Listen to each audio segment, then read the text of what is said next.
It's good to hear.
suggesting that it's not required because there are other ways that we can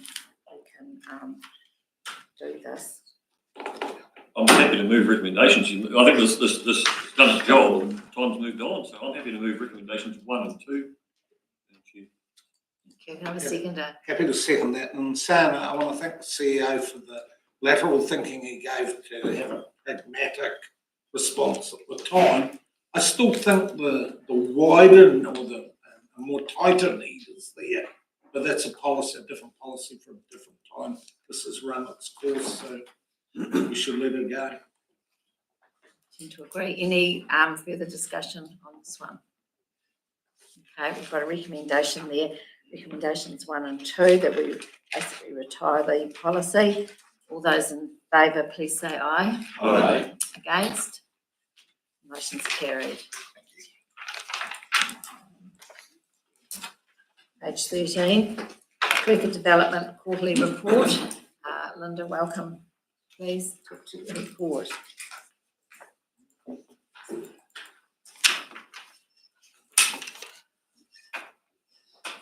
Two days in a row. Sorry? 2 days in a row. Kia ora everybody. I'm just here to report or just highlight some of the sections from our last quarterly report covering the January to March period. We're just slowly, progressing and keeping moving forward around the extension of the land and house package across the rest of the district. And we've done some initial work with a group from Owaka, and we're meeting again with them next week to progress that further, and still keep in touch with Lawrence and also with Clinton as well. The Community Housing Trust webinar was well attended, very good attendance with that online webinar, and there is some interest. And so the next stages of it, as we've outlined there, is just to follow up with stakeholders. And we've had some initial discussions with Kelly here at Council as well, and we'll look to see, if there's an opportunity for the district for that. It will be community-led as well. We continue to grow the Voices of Clutha podcast as well, and we also have, as part of our attraction and retention, we've updated the Welcome to Clutha District brochure. I've got some copies here.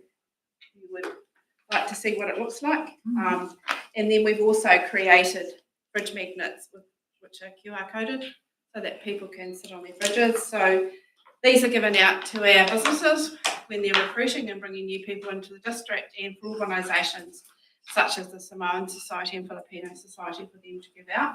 We're in the process of looking at translating this booklet into a couple of other languages as well, and we're just getting some costs on those, which is reasonably expensive to do. But we're just working our way through those opportunities, and it's all part of our framework of how we develop our welcoming communities, and we take into account our changing and diversifying communities as well across the district.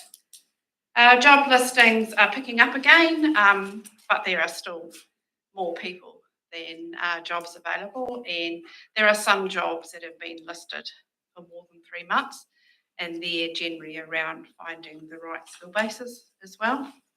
And as we know, there's a lot of internal shuffling from one business to another within the district as well. We partnered with the Clutha Foundation to hold a governance training workshop, and that was around, building the foundations across our community for community groups and also for corporate governance as well. And that was very successful, and it was kept at 16, and we had 16 people register for it. It was a full day, and I had really good feedback from those people that attended.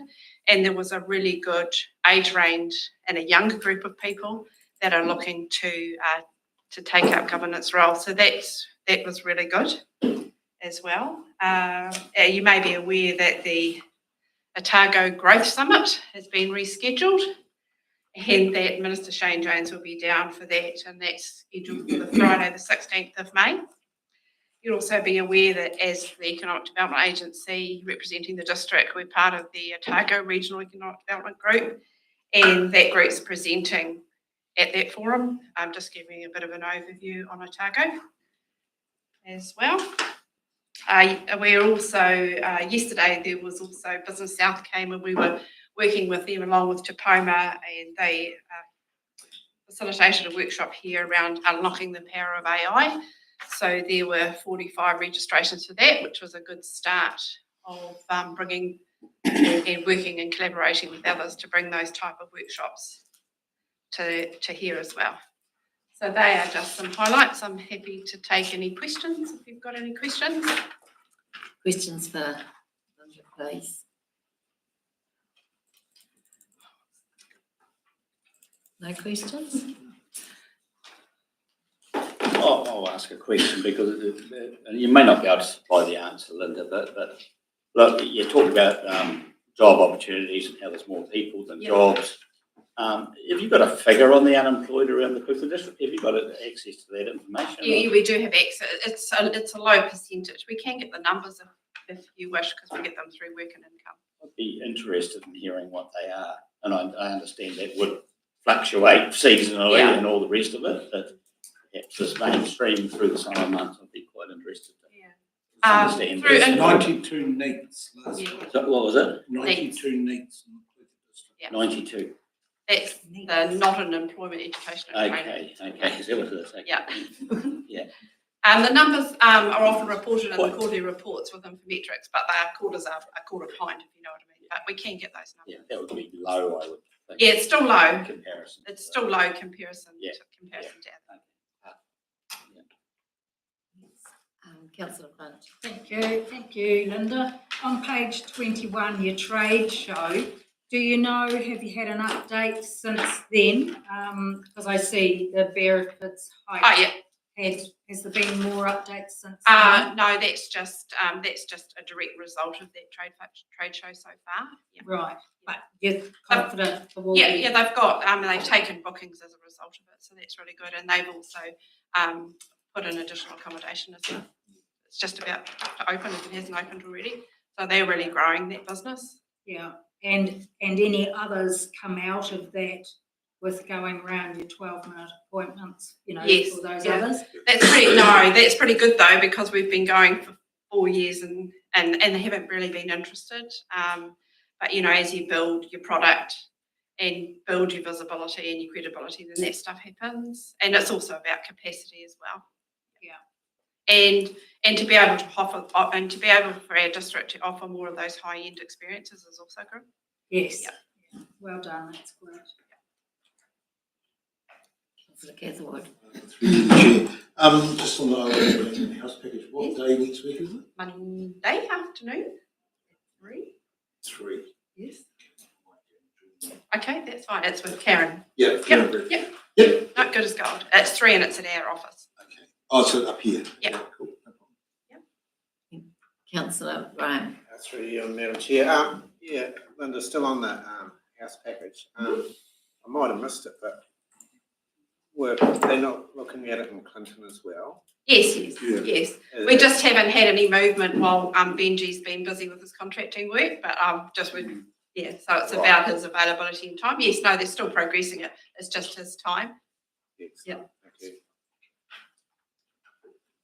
Councillor Bob-Wheeler. Thank you, Madam Chair. Just Linda, on regarding the Community Housing Trust. Yes. Has there been any uptake or any organisations interested in that? There were some stakeholders that were interested to be kept informed, and there's a couple of individual organisations or businesses or people from the community that were interested in seeing where it may go. Yeah, we're just working through what happens next with that. Yeah. Any further questions for Linda? Councillor Martin. Thank you, Madam Chair. Linda, page 19 of your report, I see the Clutha Gold Trail remains the #1 link clicked on from Trail Hub with over 1,500 referrals. Yep. With your collaboration with your providers on the trail, what's the vibe out there? Is it pretty good?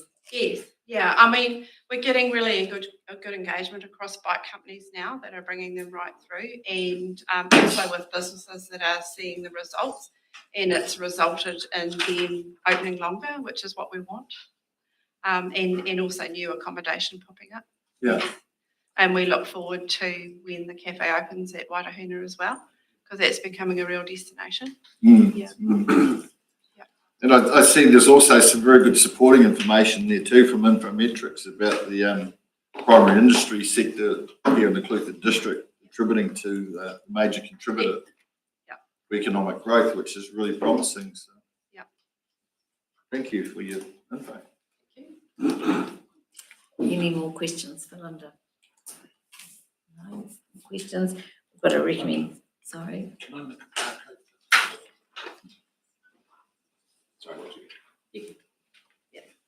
No more questions. Okay, we've got to Happy to recommend. move. Thank you. Seconder, please.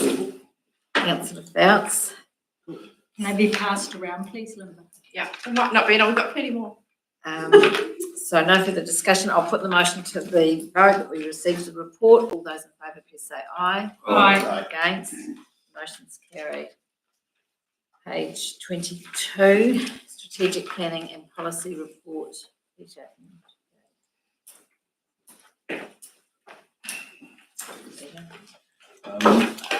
For you, Madam Chair, I take the report as read with one comment on page 23.8. The resident survey has been completed and that'll be coming forward to Council on the 15th of May. Thank you. Any further questions for Peter, please?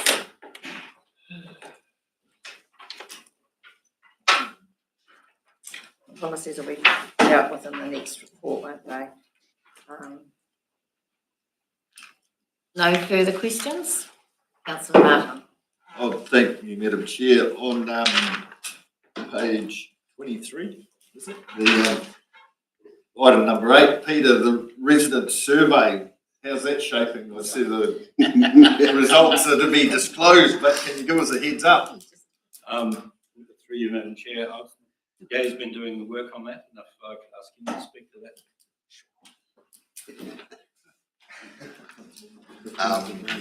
Thanks. Through you, Madam Chair, I think the general results are, I would say, not dissimilar to last year. There were some incremental improvements in, I would say, the vast majority of areas. But yeah, I think otherwise, the movements were minor both ways, with a couple of exceptions.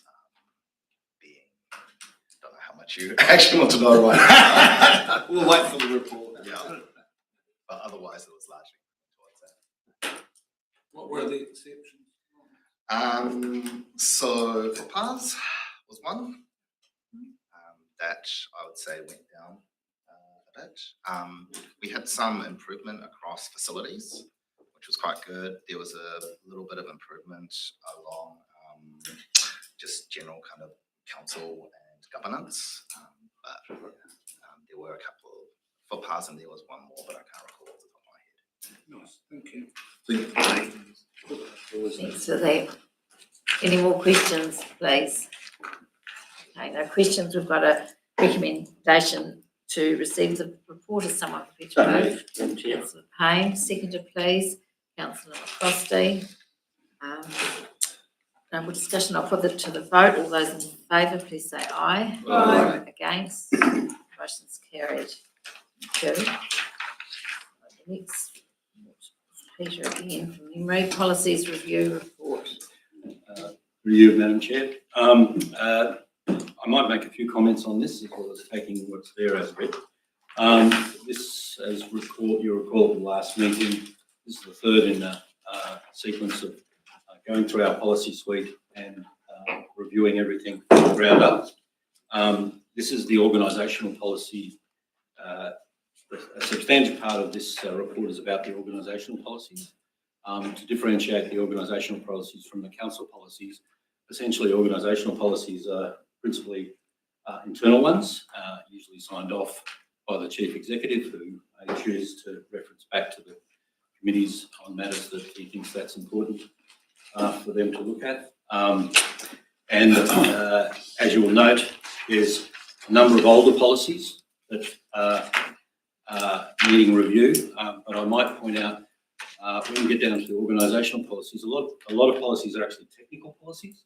By way of example, there's a lighting policy, it's 2008. That lighting policy merely refers back to the New Zealand standard. So that's not to say that it shouldn't be reviewed, but we're going through that process now. And there's a schedule of work there, I might add, and I'll take the rest of the policies read, the report is read. Thanks, Peter. Questions for Peter around this report, please?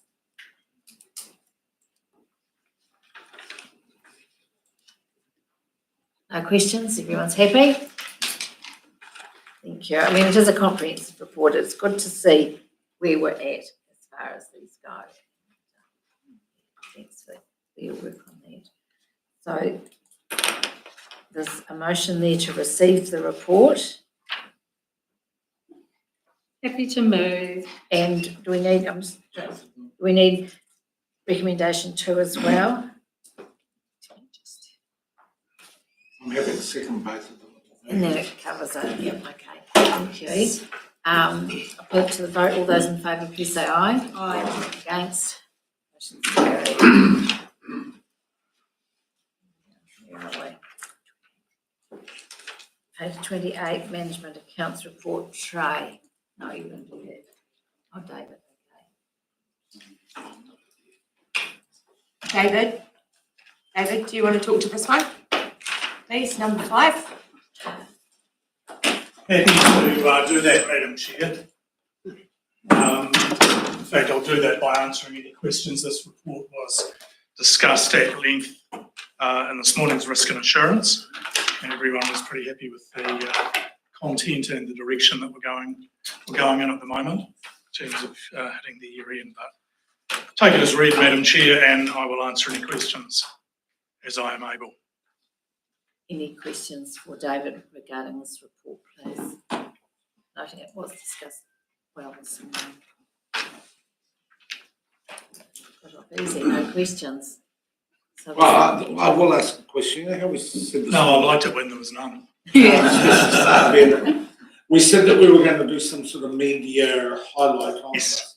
But in hindsight, I wasn't meaning to put it on our Facebook page and that. So to get to the public, sort of like the Clutha leader and the ensign or whatever, give it a bit of a whip around, because at the moment you seem to be taking a lot of negative press and there's nothing to substantiate the good stuff we're doing. So are we able on the same media to get it around the traditional media outlets as well? okay, thanks for that. Note that. Any further questions for David?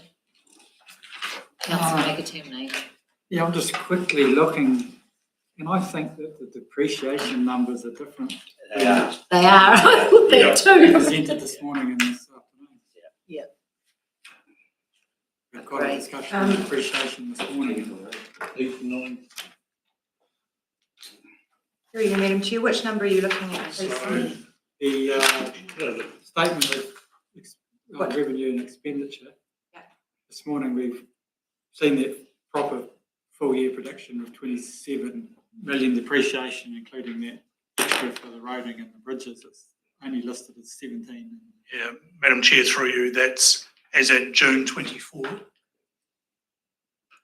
17,364. It says 24 at the start, so that was at 30th of June 2024.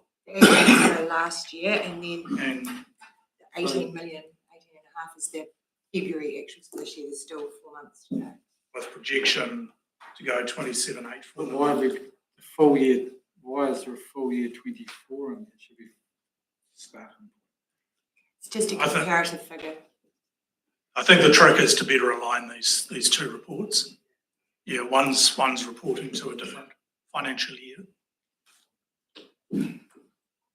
So if, as Sharon said, we take the sum of 18,566 and add up the projections for March, April, May, June, we'll come to the 27,849 that we discussed this morning.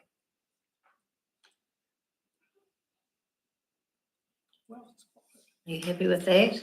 happy with that. Yeah, but they probably need a line. Just realign them, yeah, I agree. Councillor Wheeler. This has only got the actuals and then the budgeted figures, hasn't it? It hasn't got the predicted figures, which we had in the report this morning as well. Yep, my advice to staff would be to prepare one report, and if we're going to use that across the two committees, to avoid that confusion that there is.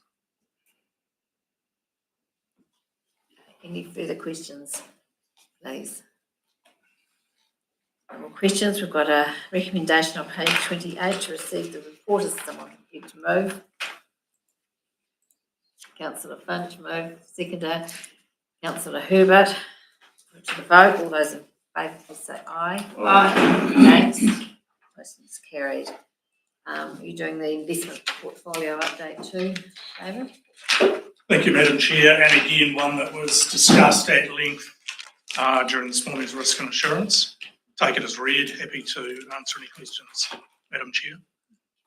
Any questions for David, please? No questions? Okay, we've got a recommendation to receive the report. Someone prepared to move. Happy to move, Madam Chair. Thank you, Councillor Wheeler. Councillor Kennedy, seconded. Put to the vote. All those in favour, please say aye. Aye. Against? Motion's carried. Page 34, the development properties update. Sharon. Thank you, Madam Chair. I'll also take this one as read because there has not been a lot of action since last time we were here, but take any questions? Councillor Finch. Thank you. Rosebank Terrace subdivision, 3 sections now being sold. Has there been a lot more interest in other sections? Can we? Through Madam Chair, Sonia can probably update you a bit better on that, but we've got 4 signed up and 3, 4 sections have been signed up, but we've got the proceeds for 3 already. And has there there's been much, I've been dealing with the land agents and they haven't really come to me with anything rather than that last property that's going to get sold shortly. So, yeah, so it's been a bit quiet. So will it be further advertising in the papers or what's the next step in that? So probably good to maybe start review it again and to see maybe work out what's maybe to merge it more properly and Have Madam Chair, have a call into the land agent and see what their plan is going forward. Yes, it's gone quiet. What are you going to do? Coming through the winter. Promote this or? Coming through the winter period, that was my question. Thank you. Councillor Payne. Thank you, Madam Chair. Every month when we have a meeting, I read through this, and my question to probably the councillors as well as the staff is, at what stage will we archive some of this information? If it's the same report with a little bit added on, perhaps, each time. Yeah. Through you, Madam Chair. The Chair and myself have talked about exactly that. Like yesterday, we were just talking about that, weren't we? And it was one of the things to bring to you today is like, what do you want to see for these? Do you want to see, this is what's spent to date, this is what's happened to date, that's it? Because here it's like 2021, 22, 23. So currently what I'm doing is I'm scanning down and looking for the new bit every time. So I think it's time to think about archiving it and just having what's happening. Okay, so if that's so, we'll have a go at that and bring something back different next time, and then we'll see if there's anything missing or anything you'd like or something like that. Thank you. Perfect. Thanks for your comments. Thank you, Madam Chair. So just with regard to the Kaitangata House and Land Package, I see at the bottom of page, halfway down page 36, we've got 2 sections left out of the 10 we bought some time ago.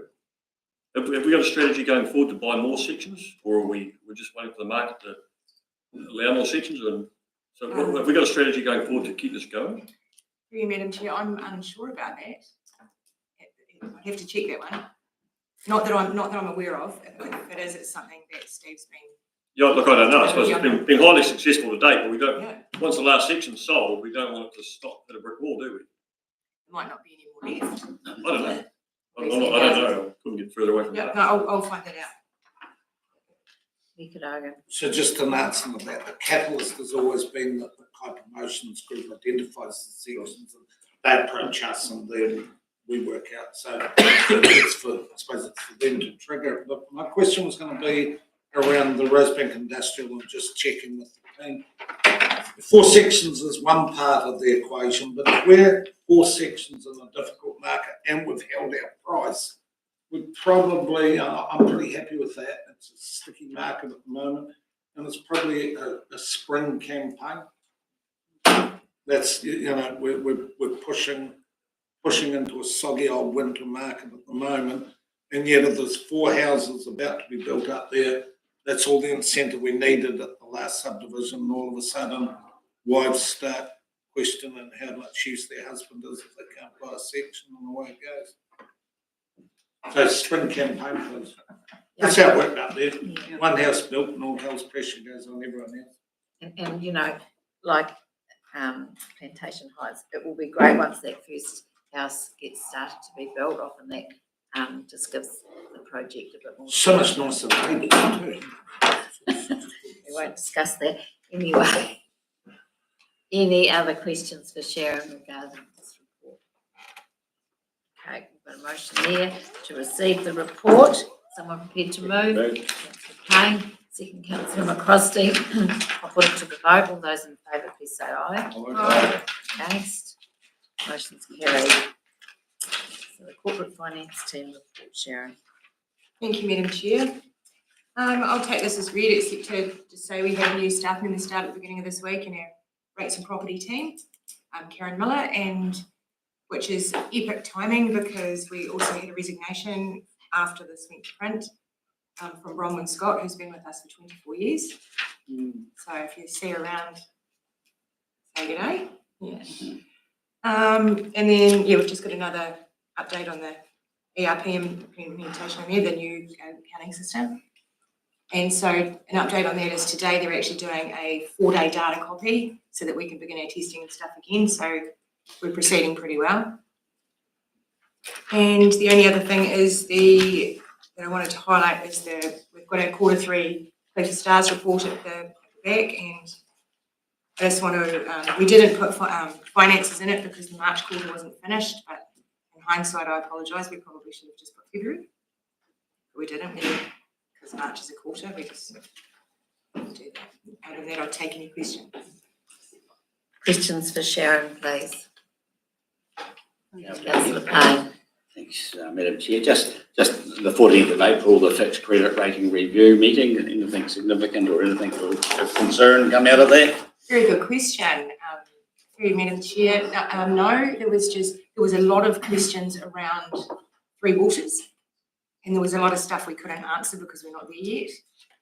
So, and they've asked for copies of some things which we've got organised for them. One of them being a consultation document for Three Waters, and it's like we can't have that yet because it's not even out there. And things like, there was a lot of questions around that, and things like, did we have any concerns? They've got all our finances and stuff.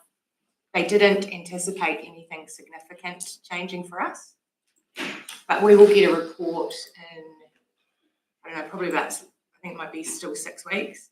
And that's just to say, this is where you're now sitting, this is where we, Right. Yeah.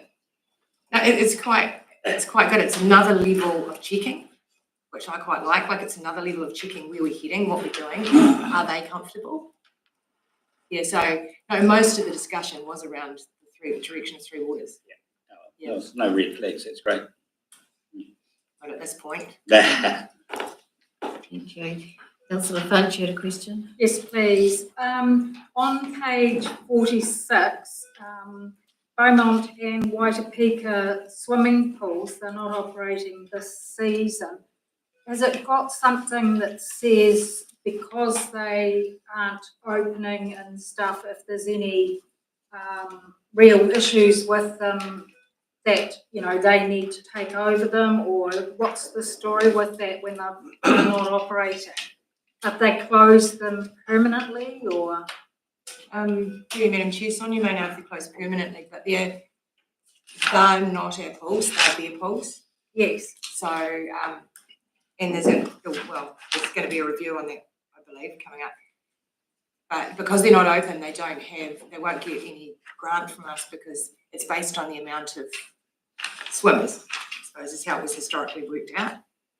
Right, that leads to my next question. Tyree Beach School gets $711.17, and last time I was there, which was when we were doing the new speed restrictions around the schools and everything, they have 3 pupils, so I was just going to ask that, how do you get to that amount? And is it based on the amount of pupils or swims or whatever? Through you, Madam Chair, I believe historically it was, but in the upcoming review. That's fine, the review's coming. Thank you. Councillor Kennedy. Fees reimbursement scheme. I see a swimming club here. So this is reimbursement for any halls, swimming pools, libraries, whatever of councils that goes out. It's just the reimbursements are getting higher and higher and more. Where do we come to for our figures, and is this always going to carry on? Through you, Madam Chair, we redid the policy and the limit has now dropped on that. And that one of the questions to come for decisions is, do you want to change the budget as well? But if people fit within the criteria of the policy, we can't say no.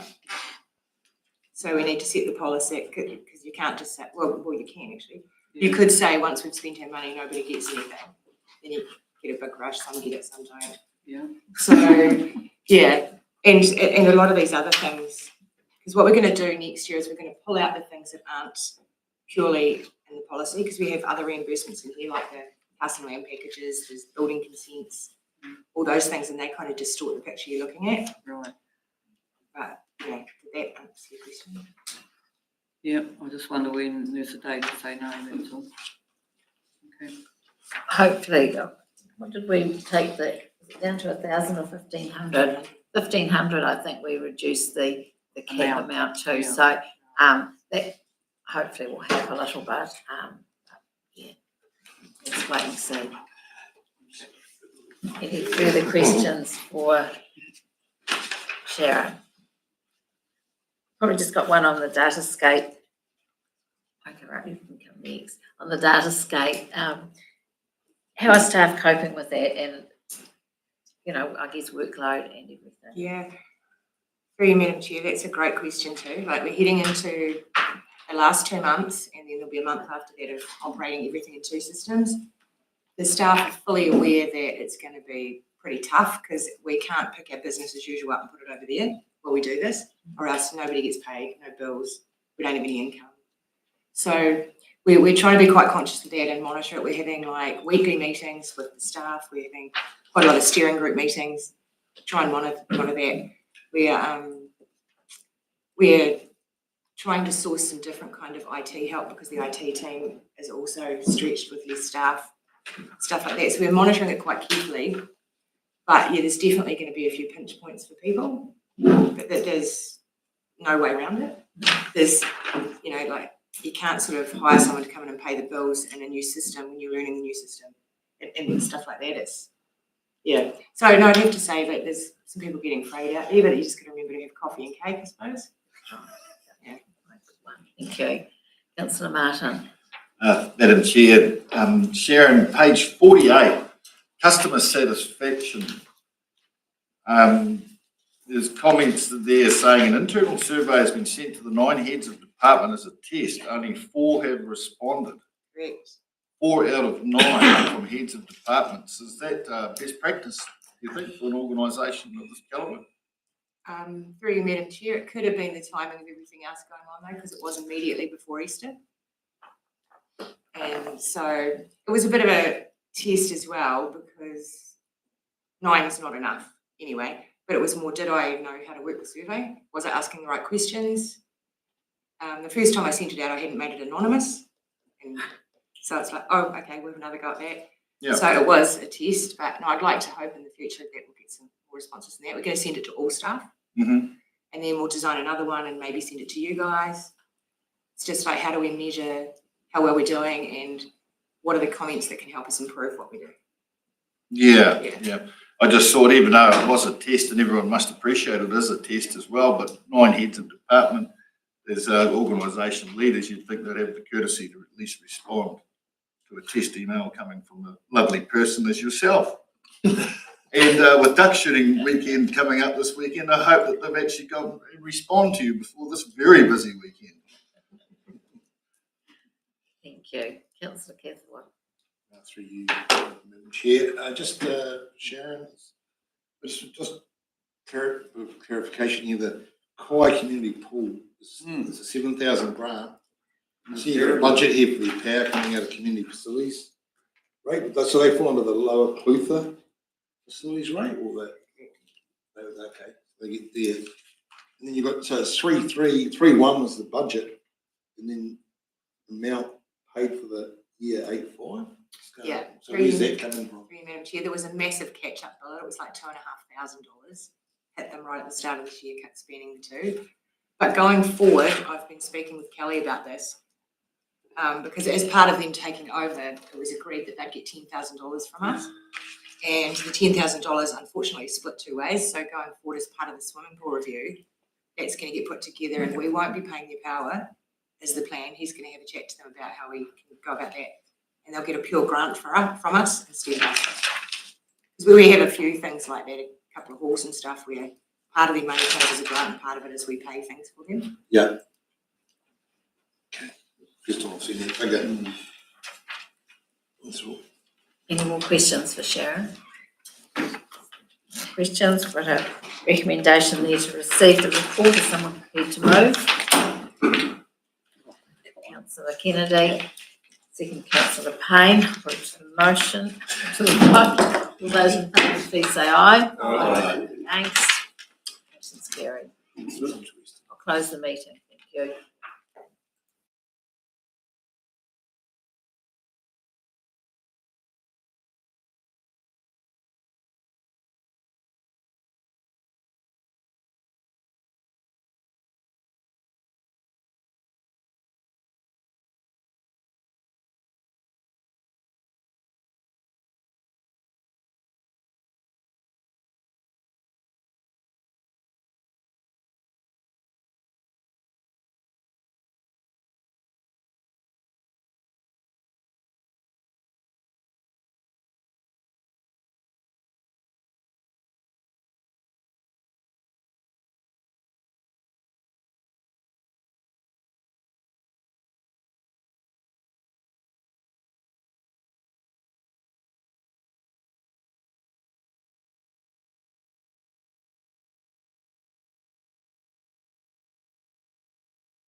Party started. Right. Welcome to the Infrastructure Strategy and Operations Committee meeting for the 1st of May. Any apologies? No? Good. Declarations of interest? No? Well, we'll proceed right to item number 1, which is, as all the items are today, items for information. The operations update, transportation. James, all yours, mate.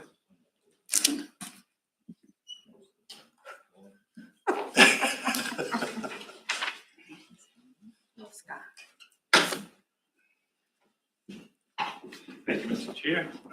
Take the report as being read and take any questions. Questions for James? Oh, Councillor Finch. Thank you for being so enthusiastic. James, how often do staff get out and go round and check all the roads and that inspection? It depends on what level of inspections, but all our roads all our sealed roads are intended to be inspected twice a year. They're definitely done every year, full detailed inspection. The gravel roads, we rely a lot on the grader drivers on reporting back faults from that, but they're also inspected yearly.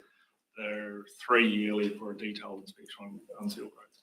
And what's the detailed inspection? Well, that's involved? looking at the amount of gravel left on the road, whether we need water tables cleaned, that sort of thing. Right.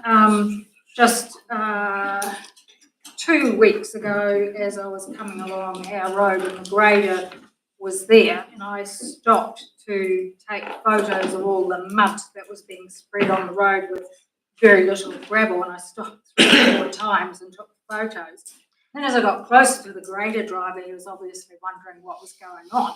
So he hopped out and started walking towards me with his arms folded going, "Is there a problem?" And I said, "I was just taking a photo of all the mud on the road." And he said, "Oh, there is a bit of gravel there." And he said, "I've been asked to grade it right from various sides up and get all that in on the road. And then apparently there's going to be some gravel, it's going to be rocked," was his words. And so when I came home a couple of nights later, apparently there'd been 2 truckloads of gravel put on the road, but there was a little bit here, a little bit there, and a little bit there. And on my way here yesterday morning, the road was being graded again. So all the mud had come up from the bottom onto the top, and by the time I drove home last night, we were back down to clay. And I know there had been complaints put in by the truck drivers, the ones carting all the logs, and I think that's why there was a little bit of gravel thrown on it. But when you get complaints from the truck drivers like that after it's been repaired and graded, what's the next step then? Complain again, please. So I presume you're talking about Back Road in Milton? Yes. So that road and a lot of roads we do at this time of year, we'll get back to your grading question. At this time of year, we can get a bit of shape back in the road ready for winter. Over the summer, the gravel tends to migrate out to the water tables, to the edge of the road.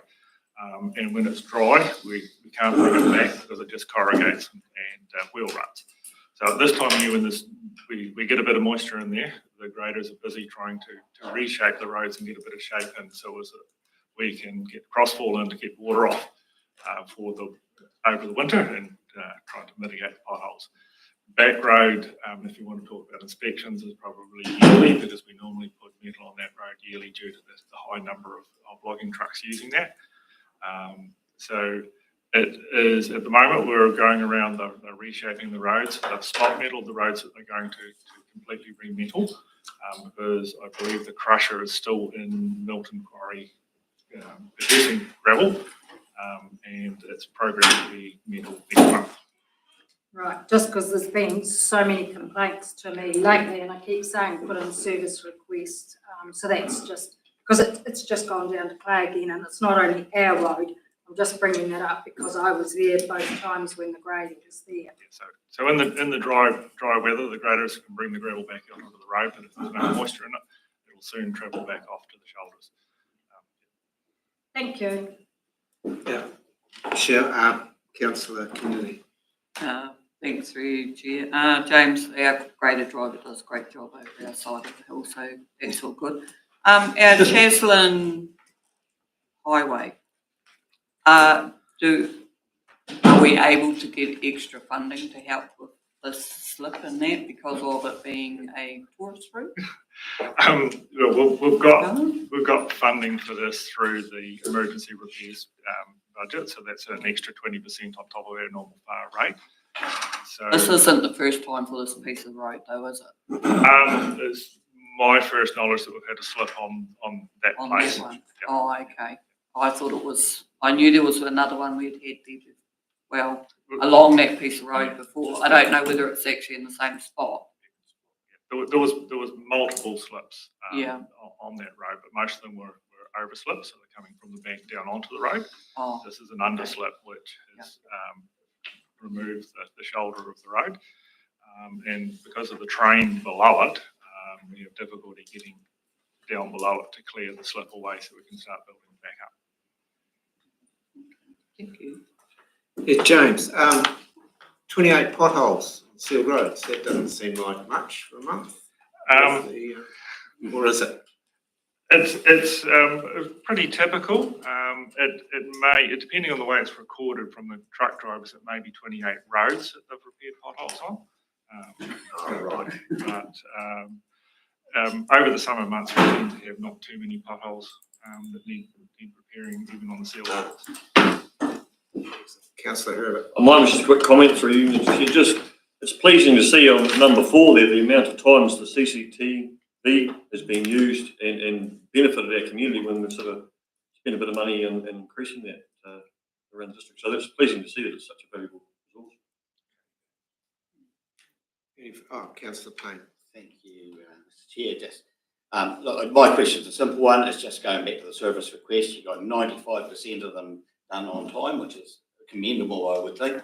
Just that, in my head, that's 6 requests that you didn't, and I'm just wondering what the scale or scope of those were and what the significance of those ones that we didn't get to.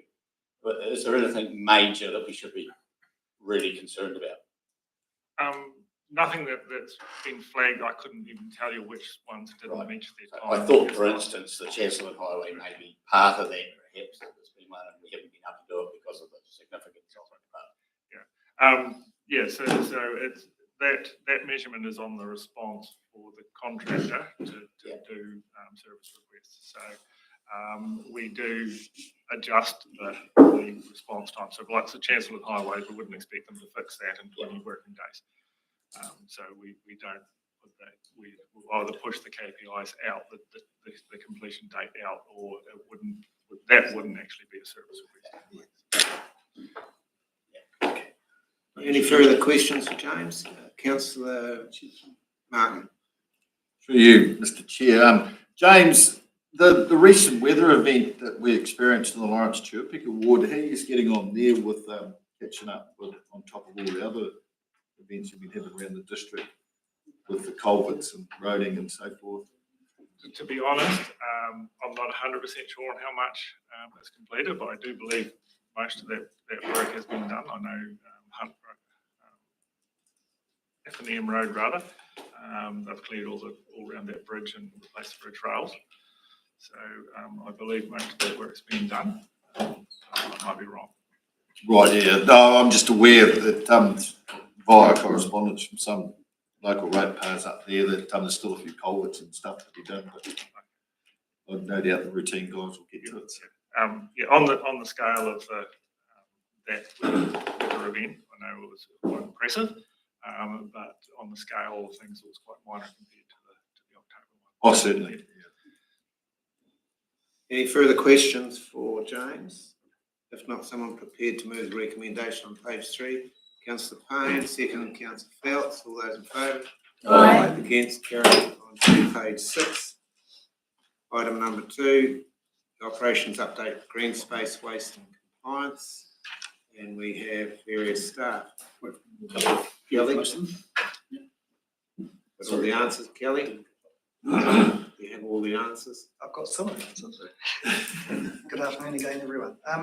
Just a couple of comments around the update here on green space and waste.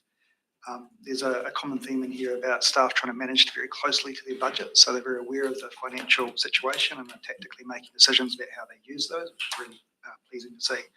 What is not pleasing to see is the amount of fly dumping we've had recently. So we've had 1 or 2 fly dumping events every week. And we're not talking here about a little bit of rubbish. We're talking about whole house loads and in some cases construction waste. We have actually had a first prosecution in the last few days as a result of that. So we were able to find out who had dumped some and fine them for it. But in most cases, it's very difficult to track those people down. On page 9, you'll note that we've had Mount Kui closed 3 times due to high wind recently. That's partially because of where we are at Mount Kui, right on top, and we'd hate to see a trailer and a car disappear off the side. That would be a little bit unproductive. The new design would remove that as a risk. So effectively, by having all of the waste come through the transfer station instead, that's down at ground level, and that will not be an issue for the future. Just in response to Councillor McAtamney's comments this morning about waste estimates, I've asked that we pull the last report that was done on volume and cost, and we'll run that again and bring it to the next meeting just to give clarity around what's happening there. Last thing, really quite pleased at the moment how the extension is going, the extension design for Mount Kui, and that the current phase finishes this Friday, and we go into pricing that work. So happy to take the rest of the report as read and answer hopefully a few more questions. Councillor Finch. Thank you. On page 9, it's still got about at the transfer landfill. Sales were lower, resulting in the 1341 ton deficit. Why haven't we adjusted the budgets yet? Because we've known it's going down and down and down. So I just thought that would have been brought in line. So the budgets are set annually for these. What I was talking about before with regards Councillor McAtamney asking questions this morning. So I think it's time to now reassess, given that this is not just a blip, it's a trend, and compare it to the actual costs and the impacts that will have long-term on the landfill's viability. Great, thank you. Any further questions, Mr. Mayor? Thank you, Mr. Chair. Thanks, Kelly. Hey, on page 7, just with cemeteries. Earlier on this week, staff member and I went to check on vandalism up at the old cemetery in Balclutha, and she was quite disappointed when we were leaving that she wasn't able to follow the process and wash her hands. And I've never actually thought of it, ignorant as it is. But what do we do around the district? Because we've got a number of cemeteries, and I don't know, is the water available for following protocol at all? Because there wasn't one there. We wandered around everywhere and there's none. So where are we with that? Because, as I say, it was a significant thing for the staff member. So funny enough, we were actually talking about this morning. So we're currently working, just reviewing the number of cemeteries we have, how many of them have water that is available to the public, and that is currently not known. The issue here is under Māori protocol, it is necessary to run your hands through water and remove the tapu from being on a cemetery site, and it is a really important thing. So we're going to do a review of all of our cemeteries and make sure that they do have access to water. Right, thank you. Further questions? Councillor Martin. Thank you, Mr. Chair. Kelly, I'm just reading in number 6, compliance. The vehicles on beaches topic. So we've got vehicles on beaches 10, so it doesn't actually tell us a lot. So what were they doing? Were they reprimanded for speeding or doing donuts or chasing seals, or what was going on? Like vehicles on beaches 10. So this is some new information we've started to add to these reports. This is actually a really detailed report by Ian, who's the Freedom Camping Officer, who also does this. These 10 in this case, we're talking with people who had vehicles on beaches.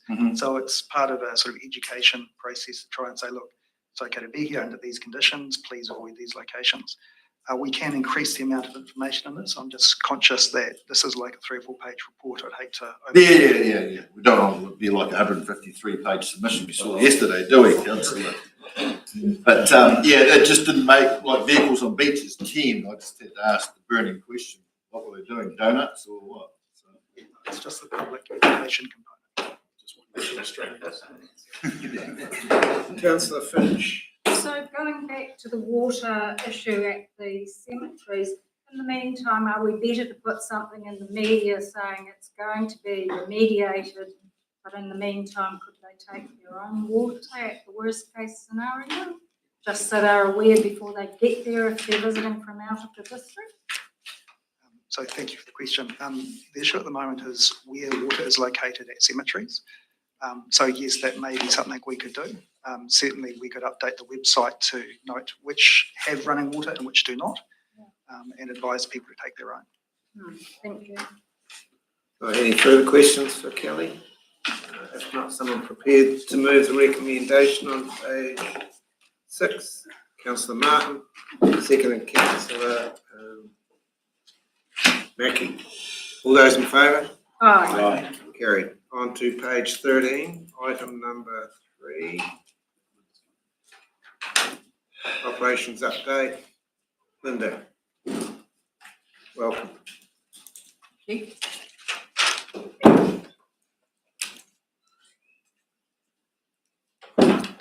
I'm happy to present my report. Just one update since it was published. So on page 13, the Milton compliance order that was issued by Te Mara Arawai in November 2023, we received confirmation on the 17th of April that that order has now been revoked. So we've met all the conditions in the order. Sorry, I'm not that tall. Thank you. So that was good. Quite a bit of work from the team, and obviously that was acknowledged by the regulator as well, the work that had been undertaken. We've had a bit of a month of lifting boil water notices. So Tapanui, the sand filter was refurbished and we've lifted the boil water notice there. Also in Stirling, the replacement filter that was damaged after the flood event last year. And then the boil water notice on Richardson South. So a bit of a big month really for lifting boil water notices, which is always a great thing. So I'm happy to take any questions about the rest. Questions for Linda? If not, no. Well done on the Milton. Boil water notices, I can't remember them not having one. I was flat, but we'll move on from there and look forward to the end of August. Go back to page 13, recommendation. Someone prepared to move that. Councillor Mackie, twice a day. And seconded, Councillor McCauley. It's not McCauley, don't be silly, it's McCrossy. All those in favour? Aye. Aye. Carried. On to page 17. Compliance update, and are you filling in for Daniel? I'm standing in for Daniel, yes. Thank you. So, happy to take questions. See if I can answer them for you. Seems to be a lot of greens there. As for the urbans.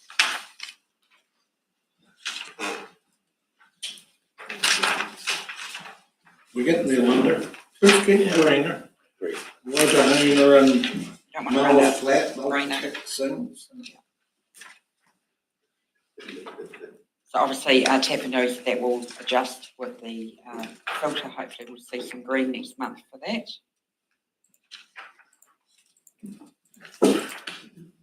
I think we should acknowledge that actually, because we've been a long time on waiting, so well done. Look, yeah, we do appreciate the fact that it is greening up. Councillor McAtimney, you have a question. Thank you. Yeah, I was just going to make the comment or the question though that the one that's still just sitting is still North Bruce. Doesn't seem to be shifting in any of those. Yes. So there is some suggested changes to the way that we process at that plant, which has been put forward by the people that designed and built that plant. So we're just waiting now for the right timing to do that, and also confirmation from our process engineer that that's going to help and make a difference. Councillor. Just page 38, discharge parameters for the Owaka wastewater treatment plant. See, we've got our volume limits under control, the new pump station, but our discharge has gone to red. We changed the bed and all that. What's going on there? I'm not an expert at that one, unless Jules can bail me out. That's not the Just through you, Mr. Chairman, just looking at the table. Suspended solids have been high, and then E. coli, which is unusual, was the last one that was out of spec. So yeah, we are looking at having to potentially desludge that plant because a whole lot of silt got into it during the flood event. So that could be affecting the suspended solids, but yeah, not exactly sure why, but everything was actually compliant apart from suspended solids and then E. coli in the last event. That table just below shows the detail of what's not compliant. Yeah. So we'd have to talk to the team about that, but it could be that suspended solids. In those bio bags, those big bio bags, when they desludge the ponds, are they, what's the plan going forward there? Oh, they need to be removed ultimately. In some cases, you can bury them on site, but we wouldn't want to do that at that site. Where there's excess land, you can just cover them up and regrass them, but they need to be taken away. Potentially, after 12 months, there's no viable bugs or anything, so you can use them as soil conditioner if we have a site that needs to have a whole lot of topsoil put on it. So we might be able to use some of that when we're doing the Mount Currie capping work. Okay. Thank you. Thank you, Mr. Chair. Linda, just touching on what you said about North Bruce. There has been discussions about could we take Greenfield on steroids down through. If we're now spending money on upgrading North Bruce, that's no longer, that's it. We've decided that there's never ever going to be coming down through because I've never heard that closed off forever. That the option of taking a better water source than Clutha and around. If we're going to spend money on North Bruce, I'd like to have it finalised for everyone today that we're never ever going to do that. I guess the models that are suggested are not a big cost, otherwise we wouldn't be making them without having to come to approve funding. But if it leads to a need to invest, then we'd need to come and seek funding anyway. You wouldn't like those incremental steps to find us. It's really just trying something else. Thank you. Councillor Volwheeler. Just looking at page 32, Clinton wastewater treatment plant. And I see for the E. coli, there it had a whole high E. coli reading. It says the plant has a UV unit installed prior to the wetland cell, which results post UV have consistently been less than 10 CFUs since commissioning. But, so it's treated before it goes into the wetland, then it discharges from the wetland, and then it's got the high Birds. So we have had initial discussions with the regional council about moving the compliance point. We've also had some initial discussions with iwi about moving the compliance point as well, because there's birds and ducks and waterfowl in the river anyway. The whole thing. So that's and one of the problems we had was if we were trying, we couldn't actually put the UV into the wetland because it would be underwater regularly if we did that. So there was discussion with the regional council before we put it there. There were initial discussions about a variation to move the sampling point. We might be at the point. Clinton is one of our ones that we've got to do a renewal in the next few years. So it may be that we look to progress the renewal process rather than because we've had varying bits of feedback from the ORC about how hard it will be to shift the monitoring point literally tens of metres. So yeah, that's the reason for that. We're disinfecting it, so all the human waste being disinfected, and then there's waterfowl effectively that are providing the E. coli load in the wetland. And 3 years that we've actually tested that, so we know it's not human, it's avian. DNA test. Could we just build a mine there and have Yes, be less after the weekends. No, it'll be more because they all go to those places. The oxidation ponds get filled up during duck shooting. Duck shooters here. Linda, how's our relationship with the regulator? Are we cobbers or are we still sort of them and us? Or? So I guess we've got two regulators. One is Tamata Arawai, the currently water services regulator. And so I think that's improved. They seem to be more user-friendly than perhaps they were originally. Right. There's still a work on, obviously. They're still not very forgiving about things, but we know what expectations are. So we have improved our comms with them, and also now we're going to be having a regular monthly catch-up. Oh, good. So they can talk about areas of concern. And then the OIC, we also have regular meetings with them, and we're having a level up meeting. I think they're 2 monthly. This one is. But also we've had just recently the audits have been completed, so that will be a bit of a test. The wastewater audits were done in record time, and we didn't have the big caravan of people turn up, as we told them explicitly at the beginning. We're paying for one person, and we're paying for them to only drive from Dunedin, not anywhere else. So we'll see what comes out of those results. Oh, good. Any further questions, Linda? If not, someone prepared to move the recommendation on page 17. Councillor Wheeler, seconded Councillor Ludeman. All those in favour? Carried. On to page 44, which is item number 5, sorry. Infrastructure strategy and delivery update. You're not Donna. Yep. Good afternoon through you, Mr. Chair. I'm Raymar, manager for project management. I'm studying in for Donna today. I'll take that the report has been read. I'm ready to answer any questions. Questions?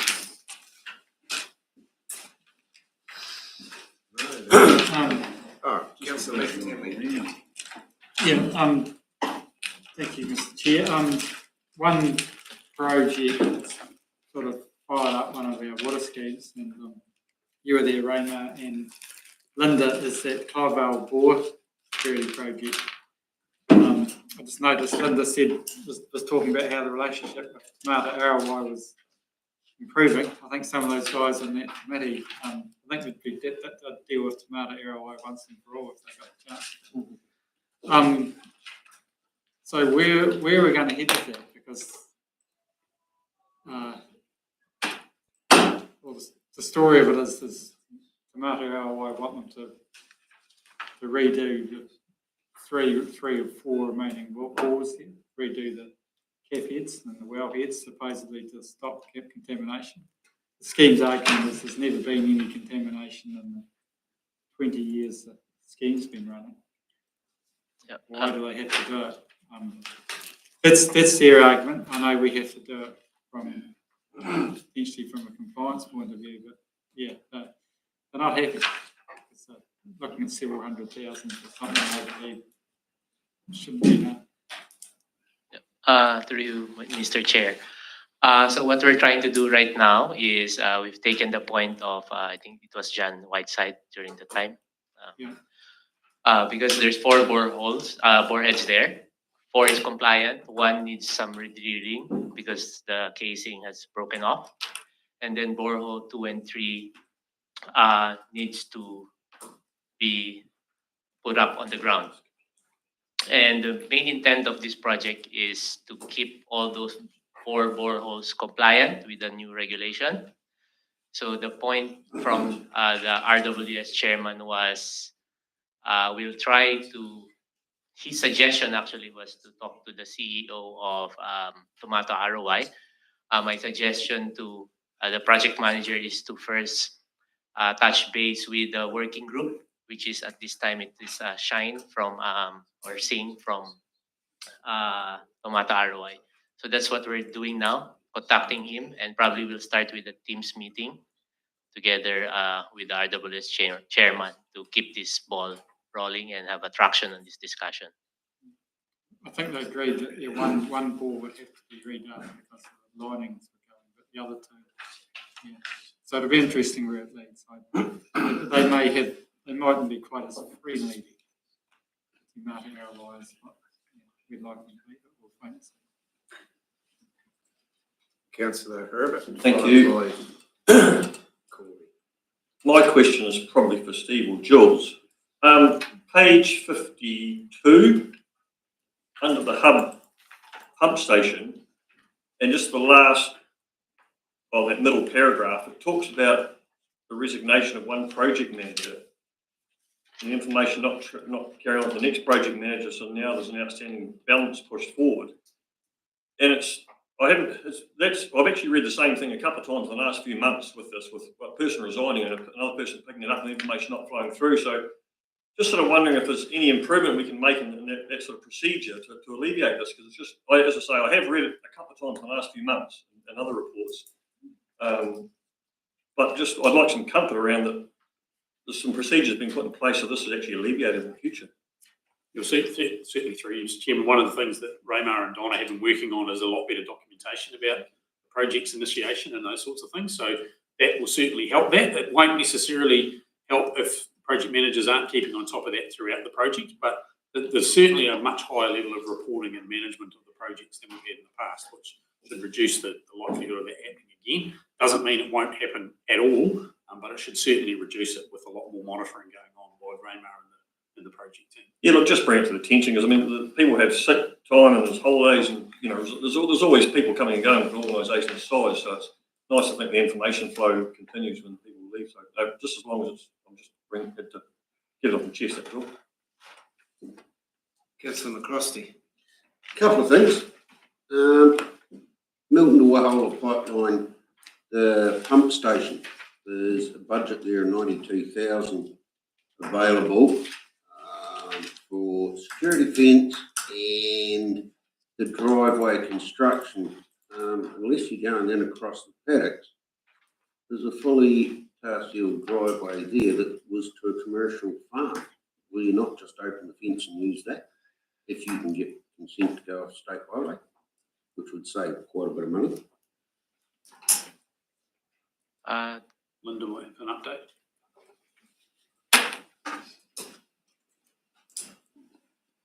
Sorry, I only know about this because I'm concerned about my people being able to access it safely. So there is an existing consented driveway. So we've currently got a request in with NZTA to get that work done. Because we won't have access through the paddocks. Yeah, but like it's already formed, isn't it? Yes, but it needs some work because of the to the culvert and some other work that's required for the other pipe that runs into that swale. Mm-hmm. So the applications with NZTA. And there will be some additional cost on that project as well to relocate one of the little sheds that needs to go to the back of the property rather than the state highway side.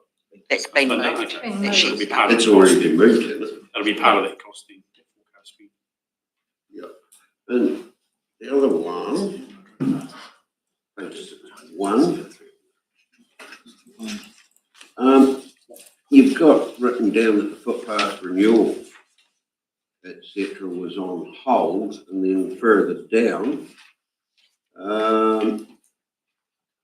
that, you know, will be held over till 27-28 for the 500 mil wide fix. So I've had 3 phone calls this morning about accidents in that trench.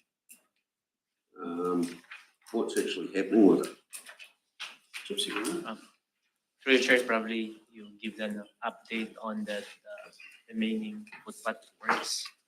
So with regards to the footpath reinstatements, we've issued the instruction to proceed with the temporary reinstatement of that footpath because of the fact that it's becoming really unsafe for the public. But just to clarify, by temporary, it's still a chip seal, isn't it? No, Isn't it? it's asphalt, and we'll widen, we'll be asphalting the trench line. So instead of 500 millimeters, we'll widen it to a meter. So that it binds together with the existing asphalt along the footpath, the existing footpath. Sorry, John, can we just check? Is that the final solution or is that the temporary solution? That's a temporary solution. It is going to be all that effort, all that's work, and that's all going to be within the budget. That's within the contingency budget I have left. Right. Yeah. Any further questions? Councillor Catherwood.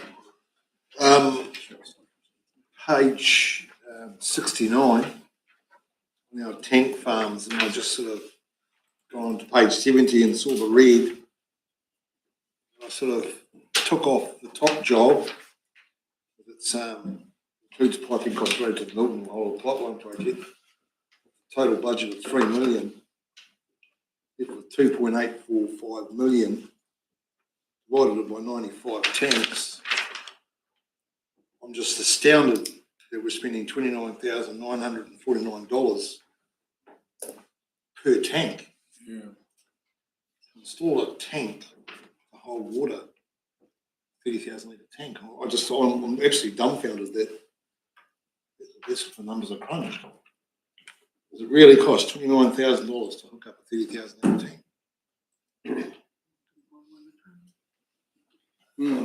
I'm just blown away. Through your chair, through the chair, sorry, I just want to understand how you got the 29,000. Was it 3 million minus top job, because that talks about the pipeline project.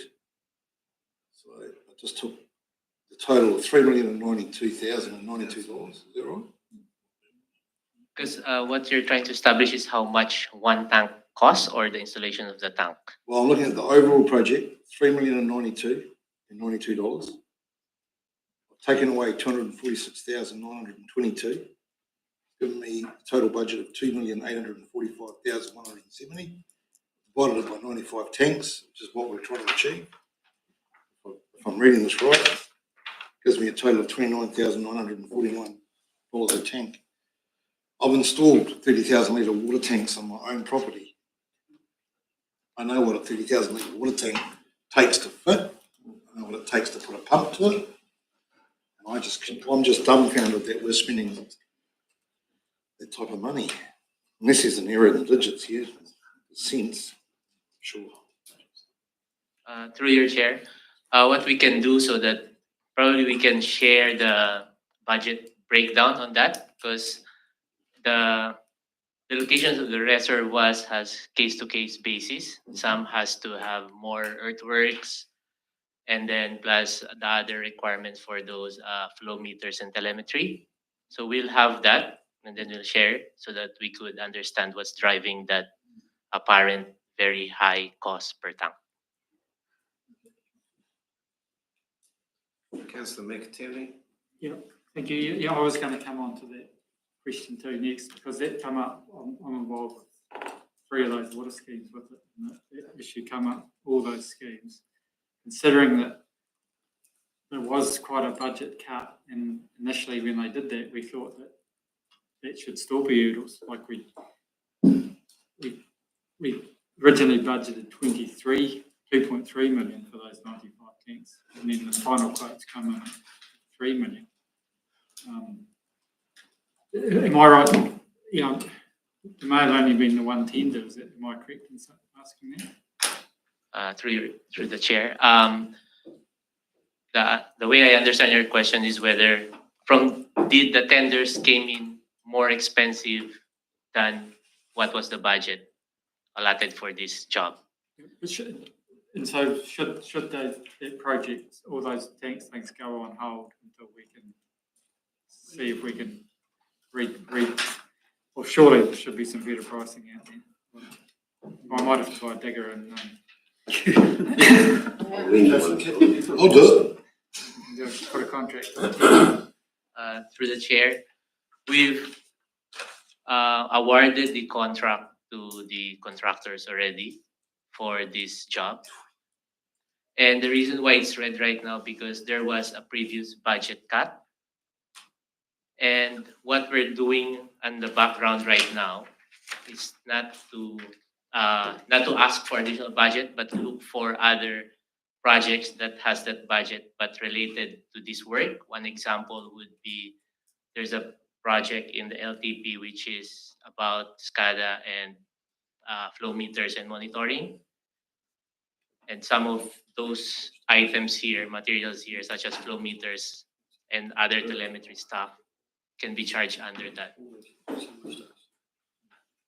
Yeah, I'm agreeing with Mr. Councillor Catherwood. It is quite a problematic. These numbers are very problematic.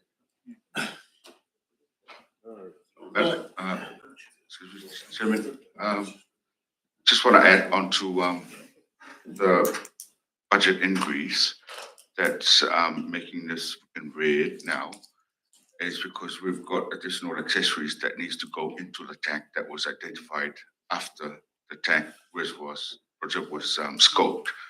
So we've awarded the contract for the tank supplies, and we've on the verge of awarding the contract for the installation of the tanks, but we still fall short with those additional accessories like flow meters, and that was brought up by our operations teams to meet the new water standards, for all the tank sites. That's the reason why we need that additional cost. But it was originally cut. The budget was originally cut, and we went through the tender through those values. But due to those additional accessories, we might need additional budget. But then we'll reallocate some budget from other projects to make up for those costs. Okay. Councillor Volwela. No, right now. Right, Councillor Campbell. Did you still want to speak? Oh, no, I just find it purely frustrating that the reality is to contain 30,000 litres of water in a reservoir is costing us $29,000 for a 30,000 litre reservoir. Just can't fathom the cost. I know that we've got tank stands currently in some of these locations that need moving, whether it's high abs or it's diggers and getting rid of concrete. I understand those costs. I understand the cost of an actual tank.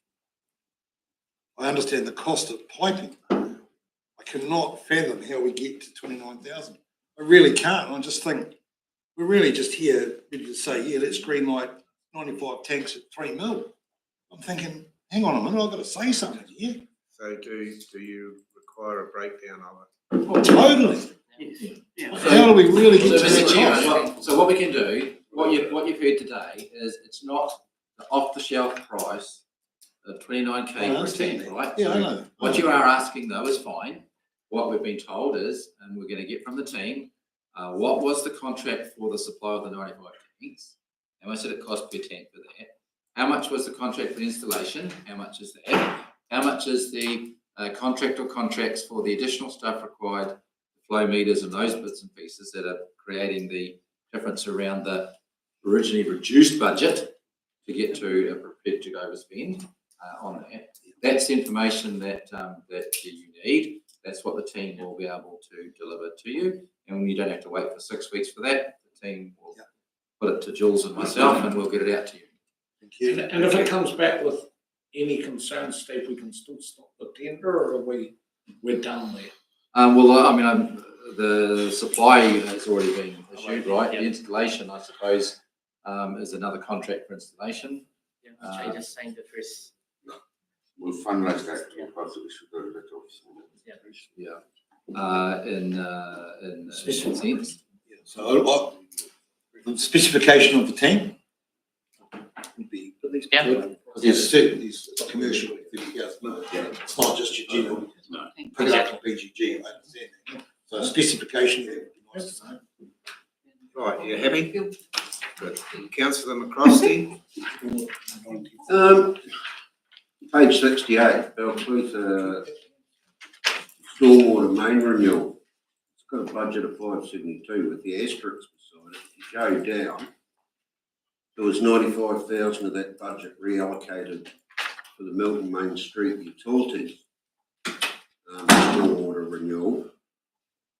But then you go to the total of what's still left there.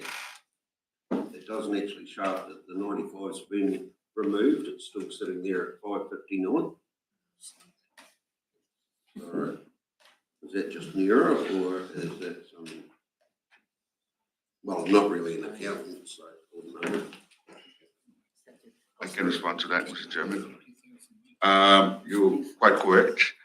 So finance have been advised to update that, but with the that part of the funds was referred to as stated to another project, But in terms of the claims that was charged onto that job code, it wasn't done correctly by the previous project manager. So, and that's why it's not reflected in the actual costs on the finances.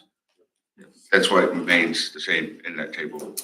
But also, through you, Mr. Chairman, just like be aware of these things that we haven't got the tender in yet. So forecast spend is just a forecast spend equals budget, right? So if you dropped off 95, you'd say the forecast spend was still equal to budget because you just haven't got the tender information. So just be careful of all the greens as well. If you haven't got the tender information, the team's just going to say it's a forecast to spend the budget.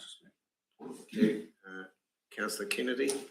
Just a question. So we have already purchased the tanks. We already have for you, Mr. Chair. We've already awarded the contract, but we haven't produced those tanks yet. There's no instruction that came out yet to start producing these tanks, but there's a contract in place for that. Okay, because I mean your dearest 30,000 litre tank is $4 grand. Okay, and that's the dearest one. Next year we have field days next year. And if we're buying them in bulk like this, I mean, I brought one last field day, so I know what a 30,000 litre tank's worth. And I understand about all the other bits that have got to go with it. But it's like, it's a sad situation when if you put council in front of our name and go and purchase something that's add on. Yeah. And this is where some of our councillors are struggling because they are off farms. They do have brought their own tanks and that and had them installed. Okay, maybe not to have the flow meters and all these other bits, which is why they need to see the breakdown. But yeah, they know exactly what a 30,000 litre tank is and the thing. So that's why people are finding it hard to think. So if you come back with all those costings, that would be lovely. Thank you. Yes, we'll do that. Yep. Councillor Ludeman. I'd also ask the question in this regard, are all the water schemes aware of the cost that this is going to be added on to them? Like, if they been consulted, are they aware of this cost? I feel as though they should be. It was raised, They've raised this, but are they aware of this cost? They have raised issues. Size of this, yes, for sure. And through you, Mr. Chairman, we've also talked to some of the water schemes about doing some of the work local with some of their local contractors on site too. And one or two of them were keen to do that, and some of them were not keen to do that. They wanted to go out through a central contract. Councillor Martin. Sorry, You're right there. Mr. Chair, I'm just enjoying the lolly. I'm just enjoying the lolly. Councillor Finch. Thank you. You said that flow meters was a change because there's been a change in regulation, but you also said other components needed to be added. Were they actually missed out in the budget, the other components, not the flow meters, but other things that you've said needed to be added in as well? Through you, Mr. Chair. I think I'll answer it in such a way that during the scoping, we had this conceptual plan on what's to be done on that reservoir, on each reservoir. And once that conceptual drawings was done, we had another workshop internally with the operations teams and assets. And that's when all those additional scope was added and was deemed needed in order for us to just do this once and do it right the first time. So, yeah. Okay, thank you. Any further questions? If not, do I have someone prepared to move the recommendation on page 44? Councillor Kennedy, seconded. Councillor Wheeler. All those in favour? Aye. Aye. Carried, and that brings this meeting to an end. Thank you very much. Do anyone want to stop for a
So we will have an apology partway through the meeting, and so we will take that and write it down at the time.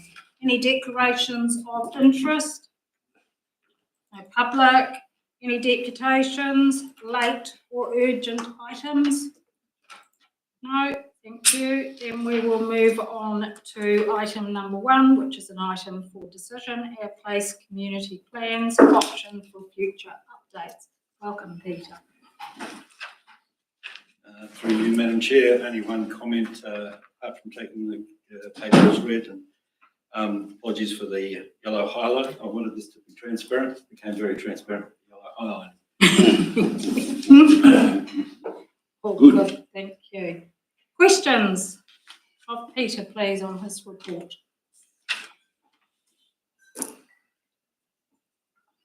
None? Good. Yes or no? All right, I'm hesitant in this environment to go back and review plans and the fact that inevitably when we stir up the pot again, we'll stir up a whole lot of costs. Yeah, wouldn't it be nice if we were still in that position of being able to use the interest and the money and the whole thing carries on, but you know, we did have some members that in fairness said to us that stick to the knitting. While I certainly agree with the likes of Councillor Herbert's, what do you not want to cookie clutter in anything? But we know if we go back and stir this up, we will stir up Lord knows how much more projects. Just maybe it's time to be prudently hesitant. Finish the ones we got, not saying that, still do what we're doing, but don't go out and look for a whole lot more. Councillor Graham. Yeah, through you, Madam Chair, I totally agree. Let's finish what we've got before we start any more. And then, hey, look, if things get better, and they probably will, because you can't see General Trump staying in power for the whole term, and then we'll look at it. Okay, thank you for that. And Councillor Herbert. Yeah, look, I agree in part, but we also don't want to lose kind of not momentum, but can we not communicate or talk to our communities knowing that there's a bit of a, you know, austerity measures in place? I kind of thought that at the outset of all this, these were community plans that were kind of live documents and would be continually updated. And to me, it makes perfect sense. If we've got 10 and we do kind of one a year. We've got 10 years, and every 10 years they kind of revolve. I understand what the two previous speakers have said, but and whilst we're talking about finishing what we've done, we're actually talking about what's happening in the future too, aren't we? So I don't think we should just put a full stop at the end of it. I think these are live documents that were meant to carry on forever, really. Through you, Madam Chair, if I may. I think you've articulated that quite correctly. We do have an ongoing program of work, and that does lead to adapting of the existing plans. At some point, however, they tend to reach a fulfilment of what's there, and there's the decision to be made whether it's timely to have a whole first principles review. Now, as indicated in the paper, that sometimes can be quite adaptive in terms of like what Ms. Lawrence has done, where you work with a community group to do that fairly cheaply. But you're also quite correct in that it creates forward expectations. And the question that I've heard, well, the suggestions I've heard also is that maybe there's a pause point in terms of where we are now, and the options provide for that as well. So that's up to you. Councillor Catherwood. Thank you, through you, Madam Chair. So obviously we've sort of really kind of moved into discussion phase and thinking about it. So appreciate what Councillor Herbert's saying, but to actually pause austerity-wise, I think is the wise manoeuvre. We do, because they've always been adapting. We've constantly seen changes from these community plans coming back to our table. We've seen, I mean, I'll give you an example. I remember last year was at the Kaka Point Playground Committee. there was two playgrounds to be, and then they've decided that the community section decided they want to take that funding and focus on the one. So it is constantly always changing, and I think a pause, I'd be supportive of a pause, which would be an option 4, because it doesn't stop the projects that are out there in existence now with the budgets, because we've finally got through all our communities, and it's just tidying them, get them all finished up. You were talking option 1? No, well, just to pause all of it, really. That's what option 1 is. For what that's the current. Councillor Volweiler. Thank you, Madam Chair. For a start, we actually haven't been through all our communities yet. We haven't touched on the rural Bruce community. There's been no community plan done for that area, which includes areas like Toko Mouth, Manuka Gorge area as well. And I guess I also have some questions if we start renewing community plans, is where the boundaries for the wards are as well in the future. Now, maybe we don't need our place plan for the Bruce ward as such, for the rural Bruce ward, but we haven't done, we're way behind with some of our reserve management plans here, and I would be more keen to see those finished off before we actually start any further community plans. So there's the Toko Mouth area, there'll be Mount Stewart, the reserve there on State Highway 8, and there are probably other reserves around that area, around the district as well. So as Councillor Catherwood has said, that we have shown that our plans are flexible at the moment. We've been able to add to them. The communities that have got those plans have been able to add to them, delete certain projects or adapt them. And I think the awareness of our place plans in the communities means that people do come forward with new ideas without the need for any further formal consultation. I think we've shown that yesterday with the submissions we've had as well, that some of those projects that are desired projects can be added to the community plans, or they supplement the community plans that we have.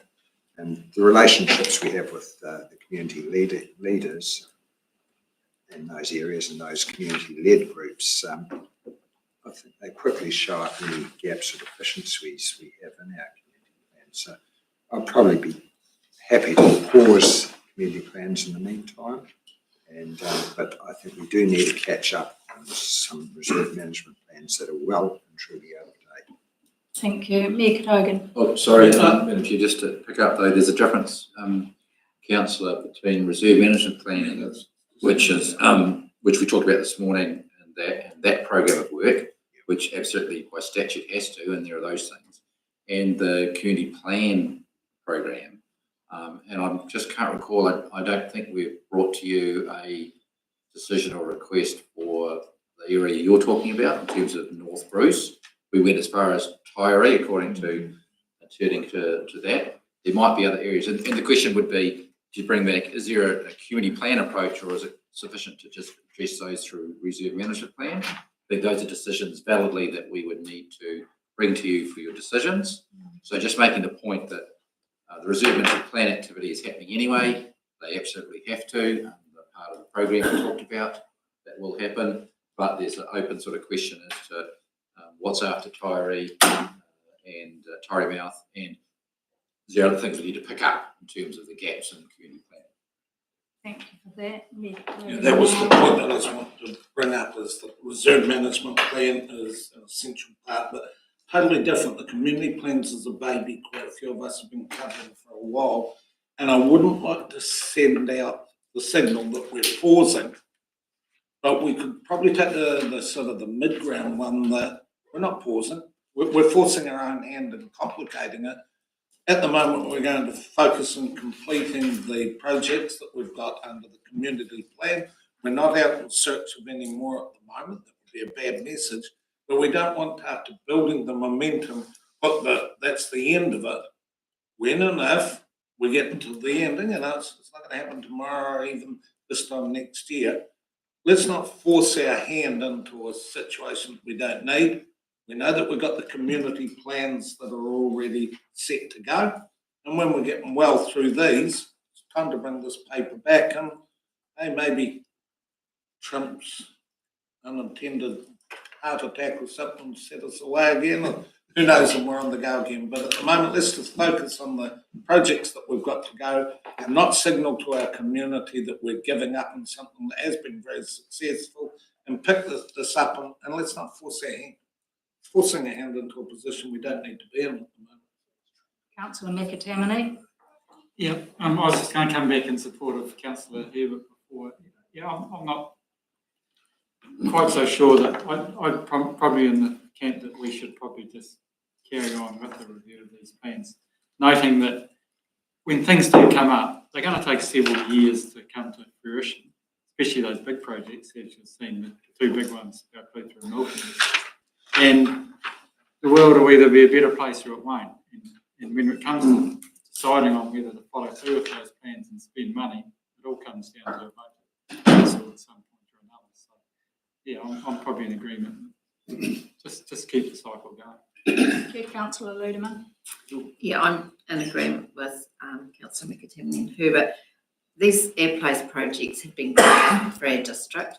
If you look at some of the projects that have taken place, I doubt that they would have without the way this has been set up, being able to get outside funding that council would have had. Council tried to do these projects on their own and would not have happened because we would not have had the funding. And a lot of these community groups are set up, they're excited about what they've done. They've actually probably taken a stronger interest in their own communities and actually identifying things that they want done. I'm not saying actively go out and say we're doing any more or doing new, but look, we've got the system in place. Just keep going as we are. Keep working through the current groups that we've got at the moment, but don't put it on hold. We've actually done some great things. We've got some community groups still. A lot of the groups are still working through this project. No, keep it going. Thank you for that. Councillor Graham. Yeah, through you, Madam Chair. Look, I'm of two minds now. After listening to the wisdom of that old guy on there. Look, I think... Which one? There's only one really old one. Older than Moses. Look, I think we should finish what we've done and not stop them putting forward, not stop planning them, but maybe just stop the implementation of new ones for a while. Let them, and it probably goes along to what Councillor McAtamaney is saying. It's going to take time to get them up to speed and all that before you're spending money. But let them do their planning. Let them do this. Let them. Don't take away the motivation. No. So yeah, I would be. I'm just not sure which one I'd be voting for. Yes. Councillor Herbert, followed by Volweiler, followed by Catherwood. Just a quick question. In the recommendation, it's got under 2A, it's got update community plan for Belfruth at a cost of 15,000. Under the options down further, 3 or 4 pages, on page 5, it's got update the plan at a cost of 20,000. Is it 20 or 15? That is a mistake. Which one's right? The 20. Right. Yep. And the background to that was it got updated at the last minute based on consultation. Thank you. Apologies. Excuse me. Who did I say was Councillor next? Catherwood has a question. So. Right, okay, that's fine. Yeah, I mean, I just want a clarification. I suppose the question is, by choosing option 1, it doesn't mean it stops our community plans. It doesn't mean that we're not finishing what we've got on the go already. I mean, we're still working on the ones that we've got, all the projects we've currently got, is that correct? through you. Doesn't stop. Madam Chair. That is correct. We've actually got two parallel programs of work. We've got delivery and new and updates. Yeah. With this aspect of it is new and updates. And you'll get a report shortly about delivery from Kelly Gay. So then, the way I see it is, within that delivery, there is negotiations from those already existing dreams and aspirations of our particular communities. I mean, we're going to see them here again next year at the annual plan, bringing new projects individually from within their wards, and then we'll make those decisions. Like, there's already been new projects coming at us yesterday that have never been in their community plans. An example would be the Lawrence Chinese camp or something like that. You know, like, we're going to keep seeing that. I don't think you're letting our communities down at all by putting a pause. We're just not looking for anything new. We want to finish. We're not going to be stopping reviewing them, and we're not going to be stopping delivering them, finishing them. Councillor Volweiler, followed by Graham, followed by Ludeman. And we've had a really good discussion, so can we not try and repeat things if possible, please? Sorry. For a start, a question for a start, Madam Chair, just the cost of 20,000, that is really a cost of consultation. Substantially. Yes, substantially. Given that in the past, we have basically concurrently run our community plan consultation and our reserve management plan consultation very much, pretty much concurrently. I think that we should continue that, and I see Balclutha, the plan was adopted in 2017 and the reserve management plan very shortly afterwards, and the consultation for both aspects happened more or less concurrently. I think we should maintain that rather than doing consultation on our place plan and then a year or two later going back and doing further consultation on the reserve management plan. So with that, I would be in favour of just perhaps putting on hold the reserve management, our place community plans, and basically do them every 10 years with reserve management plans when they are supposed to be updated,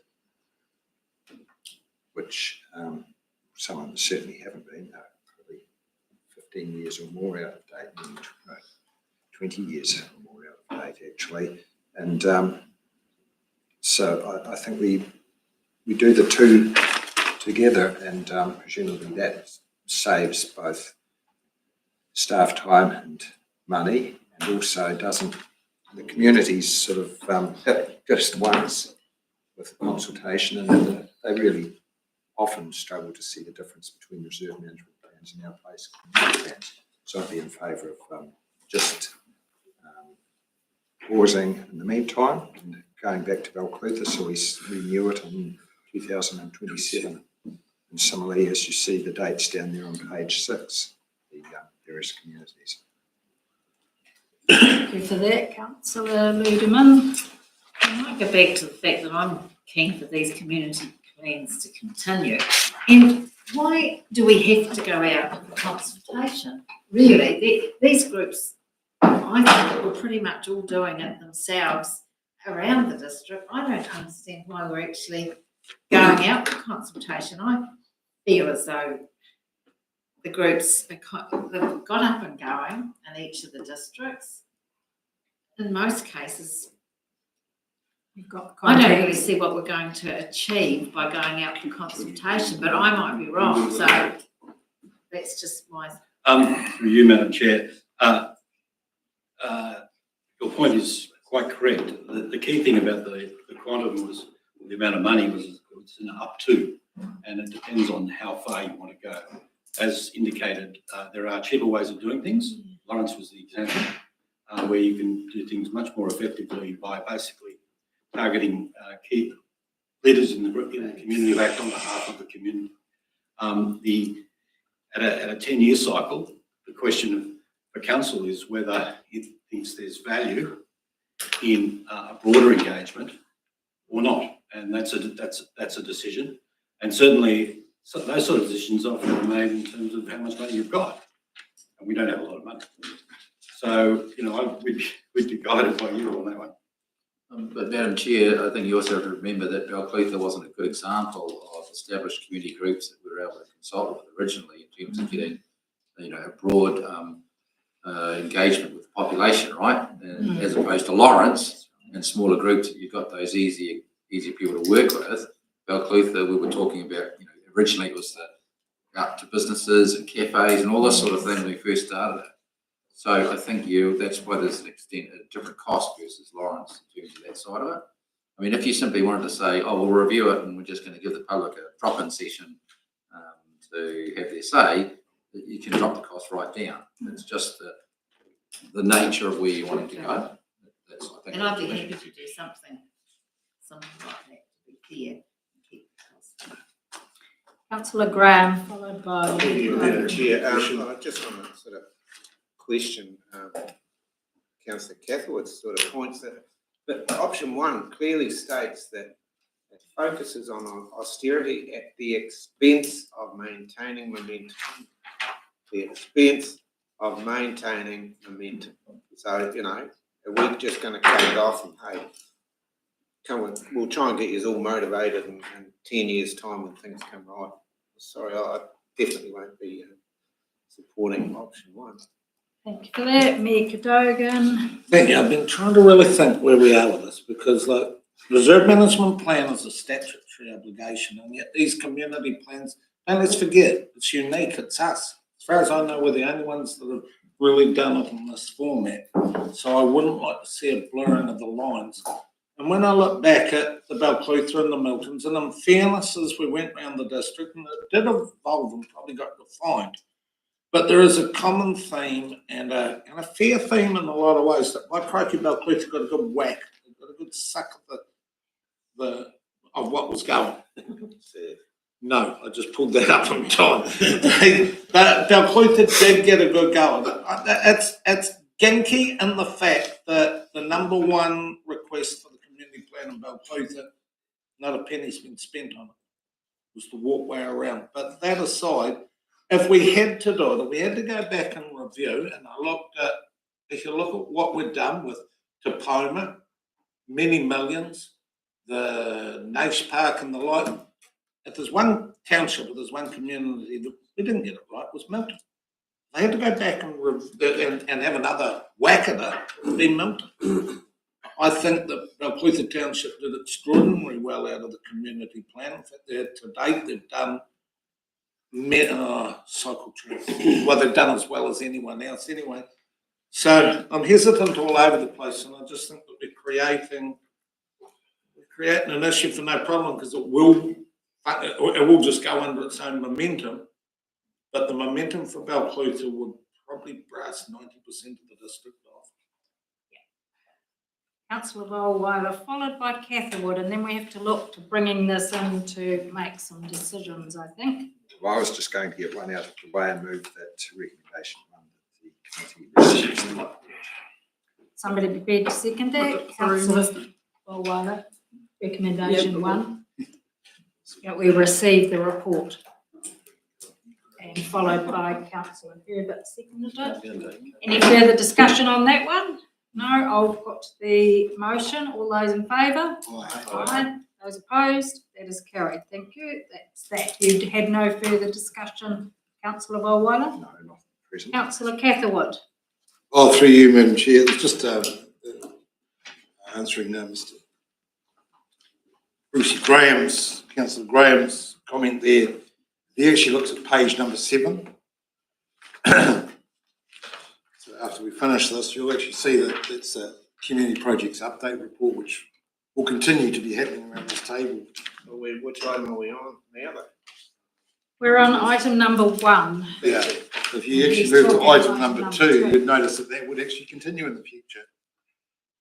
So we'll go back to item number 1 in the meanwhile. So we have moved recommendation 1. I'm assuming now that is the end of the discussion. Councillor Ludeman. Can I make another recommendation? Yes, you may. That we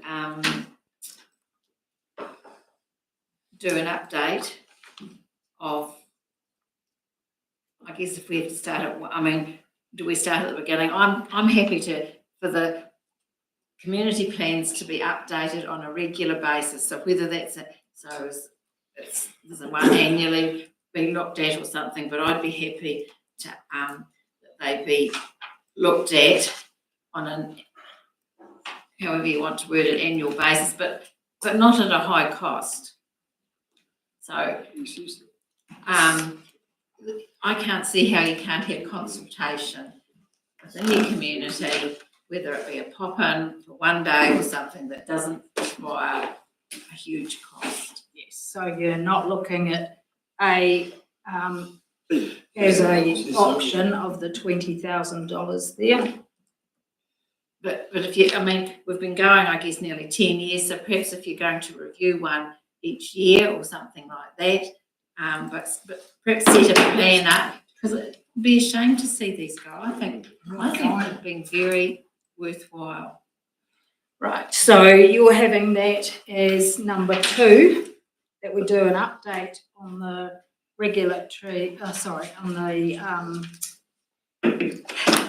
community plans on a regular basis every year. You have to word it better than that, though. You work it. Sounds like Yes. That's number 2. That's number 2. Well, probably number 2. 2B. Because 2B says exactly what you're saying. The bottom line, it says austerity measures to be determined by council. Yep, okay, 2B. Or 2, it's 2, A and B. 2A and B, really, the whole, yeah. But We haven't put words in there. Except not at the cost of $20,000. no. Not all. Or you could make it. Are you putting a figure on it? I don't think I'm qualified to put a figure on it because I'm not sure, but I don't, I mean, at a minimal cost or. I think one of the issues as to why there's a cost to these is that it reflected a consultant's time in terms of the review as opposed to just internal staff. And we all know who our consultant is, who does the community plans, right? So if we were to doing it internally, it would only be our staff and not that particular consultant. But none of our staff currently have done a new community plan, I don't think. Yeah. No, we haven't, but if I may, through you, Madam Chair, apologies. There's capacity to make savings and come up with a hybrid model. Yes. So you'd be happy with that if we don't put a price? I don't think put a price on it, but I mean, staff realise where we're coming from. I wouldn't put a price on it. Right. Sorry, one of the things we would have said was that the reason why we're putting a figure is because it would allow us to put savings into the annual plan process. So like, Make it we up might to, spend up to something. up to 10. Because then we could shift that saving into this budget. Up to 10. That was just for the Balclutha one for a start, Councillor Ludeman. Well, I think we can only do one a year. We can't roll in because some of them haven't been going that long anyway. So if you look at them doing it on a rotation basis.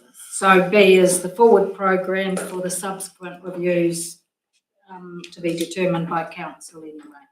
Okay, so we've got to move it. Does everyone understand what that is? Can we just clarify, are we talking about 2, A and B with the 15 being replaced by 10? Is that what we're talking about? Correct. I'm happy to second that.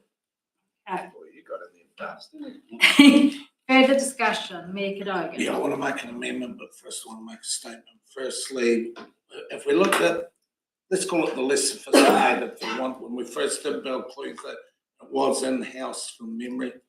We might have spent 10, 20,000, I don't really know what we did on the consultation, but from that came diploma, Nash Court, Nash Park. I don't know, it'd be well over 12 million of council rates have come out of that $20,000 a consultation. So the wee bit we spend on consultation is irrelevant for the potential that your Milton swimming pool, Topoma, you think what came out of it. I'll be pragmatic here. because I love the community plans and I'm trying to align to where we are now. I still honestly believe that Balclutha's had more than its fair share. We were up to our share and then Topoma came along with their earthquaking. To be fair to the wider district and in light of the fact that we all know that there is a ginkiness with where we've been with Milton, I'd like to make an amendment. I'll run with everything that changed where Balclutha for Milton.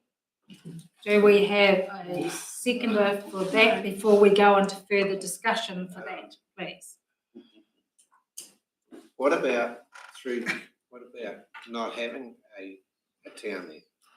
Yeah, I could run Just with that having the upgrade of one community plan instead of specifying. Okay, then we'll go back to the mover of the original motion. Would you be happy with that, councillor Ludeman? I kind of get where it's coming from, except it doesn't, to me, it makes more sense to go on a rotation basis from when they started. And it may be that when you do a review of Balclutha, there's nothing else required. But what if there is and they require a lot of money, then Council can say no. Yeah. I mean, it has to come back to council if they want money. Council can say no. You might as well keep it on a fair rolling over basis. Otherwise, you could say you're going to bring in Tyree Mouth ahead of Lawrence or whatever. And I mean, would be easier. So, It is the messaging, Ali, that we're giving the district. And when we started in 2017, from memory, it was Balclutha/Milton. So it's not changing our original sequence. It was just that Balclutha pushed ahead. So, Madam Chair, you asked whether the mover Yes. was prepared to change what she was moving. I take it the answer is no. So the Mayor has proposed an amendment that was talking Milton, and you're waiting for a seconder now for the Mayor's amendment. So you are seconding that, so Graham. Yes. So further discussion on the amendment. Can I please have, in plain English, what the amendment actually is? The amendment just takes out Balclutha and puts in Milton. Down the shelf, that's the focus. Deal.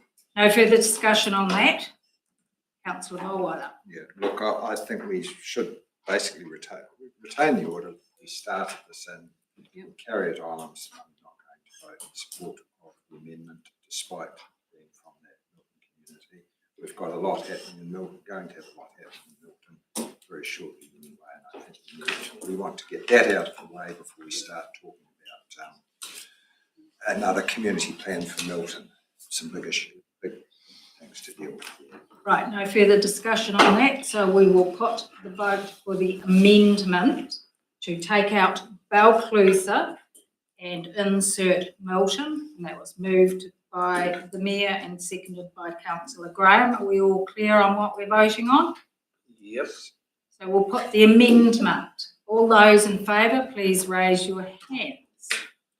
Oh, that wasn't very convincing, was it? Councillor Graham. Yeah. Very poor argument, you Therefore, the amendment is... We do need to get those against.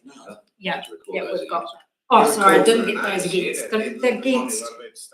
Against? Yeah, all those. No. No abstains, so... That's all the councillors. Yeah, except for... Yeah, that's Excluding Councillor clear. Martin. That's right. So then we'll go back to the original motion, and you know what you're voting on, and it says Balclutha, and it's a cost of up to 10. No further discussion on that, Councillor Mulwala. Yeah, look, I've decided I can support the motion as it is. It's going to be next year, 2005-26. By the time we get finalised, it's probably going to be 2007 anyway, and probably will be on the reserve management plan. So yeah, I'm happy with that. With the original motion. With the motion as With 10 and not 15, not 20 either. just as Councillor Ludeman stated. Yeah, right. Everybody clear now on what we are voting? So I will put the motion. All those in favour of that, please raise your hands. Keep 1, them 2, up, 3, Wendy. 4, 5, 6, 7, 8. you voting, Madam Keep them Chair? up. No, I'm not voting. Did you get them all? Can you keep them up a little bit longer? 5, 6, 7. Yeah, no, just up all up. You've got them all? No, you've been the. Those opposed, raise your hand, please. 1, 2, 3, 4. So making. Can I just make a point of order, and I'm only doing it to be pedantic? Just so you know, Dean, as soon as you left the room, you exclude yourself. Just so you know, there'll be an important vote one day, and you'll come back and it'll be 7-all, and then it'll be interesting. I'll make sure it didn't matter before I said it, but it is dangerous when you leave it. Did we count him in that? It doesn't matter. Once I knew it didn't matter, or otherwise I wouldn't have brought it up, but one day it could be important. No, we will remove him. Remove them here? No, Councillor Frosty. Said left. I didn't realise we'd counted him in the vote. Right, moving moving on. Thank you all for that discussion. Thank you very much, Peter. And moving on to item number 2, which is an item for information once again, and it's Community Projects Update Report. Welcome, Kelly. Good afternoon again. So just reporting on behalf of Mike for today. It's good to see another 3 projects completed as part of this work. We are starting to run on staffing and budget fumes at this stage, so we're finding some other ways to keep the momentum for these projects up. But I'm happy to take the reporter's read and hopefully answer any questions. Councillor Ludeman. Where are we at with the ORC and the flood bank? It's yellow there. Do they actually intend to do anything there? Sorry, that's actually genuinely outside my area of knowledge. I will get an answer for you. So we might do have a follow-up. Been in contact with the chair of the regional council, and he said that the regional council would sort of relinquish their part because it was always going to be a project I was going to do myself. So when I talk to my wife about the finances, I'll get back to you. But how are we going there for legalities? Because that's their. Oh yeah, I'll still do it as. Yeah, Madam Chair, the regional council did have funding for it. They put it off for 3 years. They have been very clear with us to do anything on there needs to be a bylaw approval and geotech assessment of what's going to be done. So my understanding is they put it off for 3 years while they figure out some maintenance issues, but it's been relatively unclear why it was deferred. But that's what we got told by the ORC staff anyway. How do we stand on that? Oh, well, officially, from a staff perspective, that's the approach that we have to deal with. I don't know anything the Mayor's doing, so unless it comes through officially, I don't know anything. Right. Further questions, Councillor? Happy to move recommendation 1. Thank you. Seconder? Councillor Herbert. Any further discussion before I put the motion? Is not. All those in favour, please say aye. Aye. Those opposed? That is carried. Thank you very much for that. Thank you, Kelly. And moving on now to item number 3, once again for information, and it's the Communities and Facilities Update.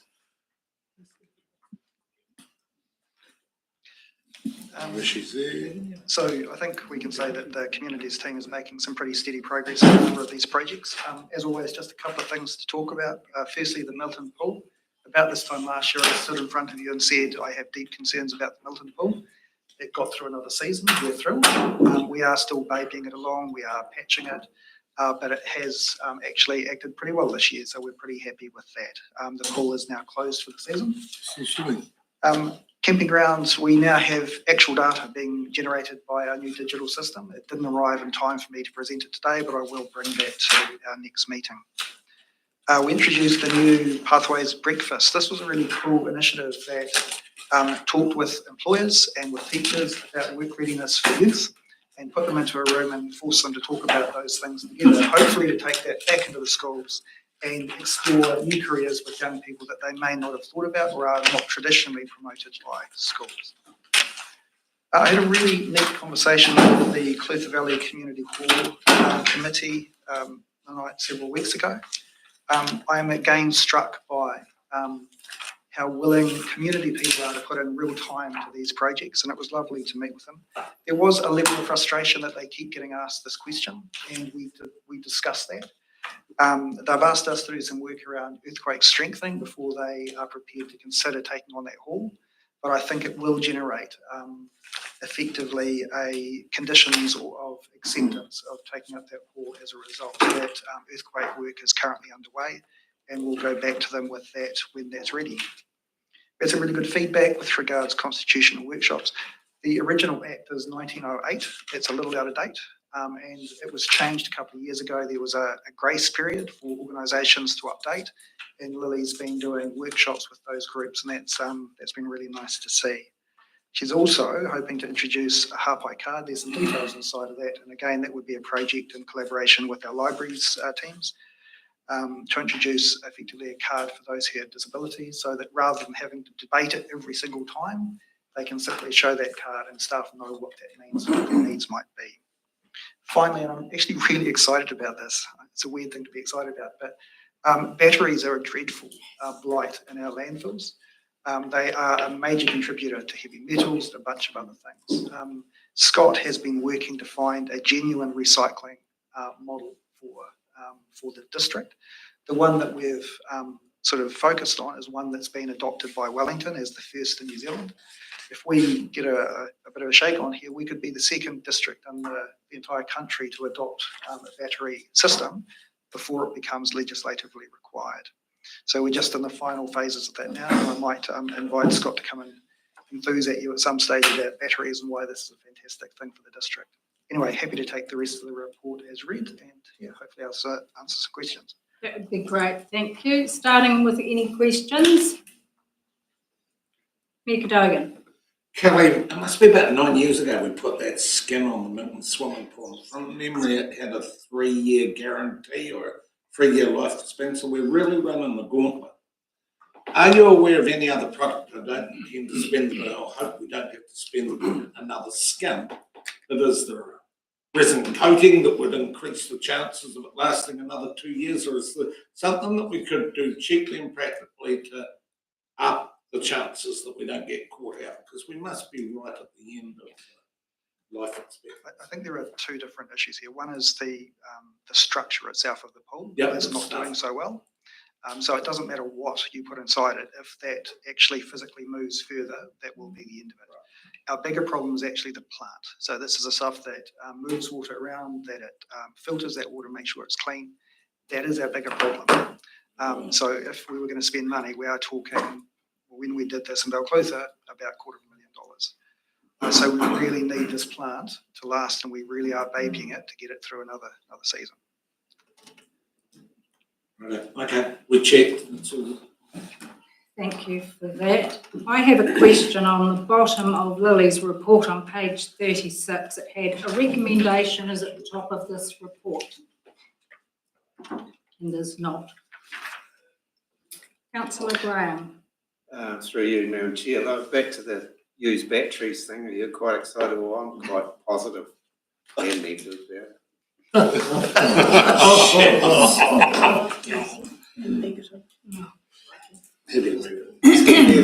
Is there any serious questions? Councillor Catherwood. I just wanted to move recommendation. Sorry, just one moment to answer your question. There was going to be a recommendation around the Community Services Award. There's been a change, and we'll go back to those council members who are involved with the date. Right. Was there any further questions or discussions? Are you seconding the? I'm happy to second it, but I just have a comment. Yes, certainly. As well. Thank you, Madam Chair. Through you. Yeah, it's great to see that battery recycling happening. But just on page 40, it mentions lead batteries. So presumably taking car batteries or any automated battery as well.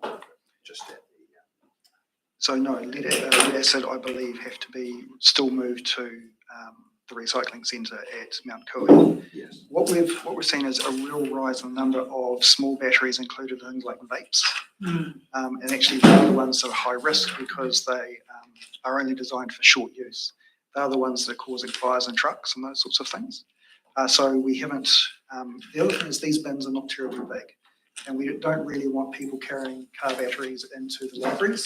How dumping a vape or something is not a problem. So at the moment not, but we do have a solution for that as well. Yeah, no, I just see there it says lead batteries, and I understand they go into Mount Curry. Lead batteries will receive a rebate from PRG, so basically they don't have to pay. Well, lead's worth something. It is. So that rebate goes to us. So we collect them and on sell them and get a rebate back. Excellent. Wonderful idea. Right, no further discussion. There's already been a recommendation moved and seconded. Take it to a vote. All those in favour, please say aye. Aye. Those opposed, that is carried. Thank you for that. Thank you. Moving on to item number 4, and this is again an item for information, community library and visitor information update. Welcome, Debbie. Thank you, Chair. Good afternoon. So I'll be quick because I know you've had a couple of long days. This report is just for your information. The only thing I'd really like to highlight in here is the national recognition of our eyesight. This is huge for us because, as we all know, tourism has been very challenging for the whole country since COVID, and many eyesights across the country have actually closed. Ours is doing really well with numbers, and to have the national recognition of the quality of the work that the team are doing, I think is amazing. So I just really wanted to do a shout out for them in particular. We also notice quite often we have people have a bit of confusion when they use the term information centres. We provide visitor information services at 3 different levels here in council. We have the eyesight, which is obviously a branded Tourism New Zealand facility. And I've tried to explain the differences here. And then we have our general visitor information, which we provide extensively for the Catlins through the Owaka Community Library. And then, of course, we have some of our local museums who also provide local visitor information at a lower level via council grants. So I just wanted to highlight that. Otherwise, I'm happy to answer any questions. Thank you for that. And I think if you could pass on to the team at the Clutha Eyesight, congratulations, because that is a huge thing to have. And I'm sure they'll be really thrilled by it. Questions of Debbie's report, please. Just a question there on page 61. Radio New Zealand phoned the eyesight. Do you know what date that is? I've heard some interviews, but not the one from our eyesight. No, I'm afraid I don't. I can email you the date if you want to listen to it. It is recorded. It is about. Guys, got it? Thank you. Yeah. It's lovely. No further questions? Somebody willing to move the recommendation back on page 52, please? Councillor Ludeman, and seconder, Councillor Phelps. Put it to the vote. All those in favour, please say aye. Aye. That is carried. Thank you very much. And moving on to item number 5, which is also an item for information. Planning update report. Welcome, Olivia.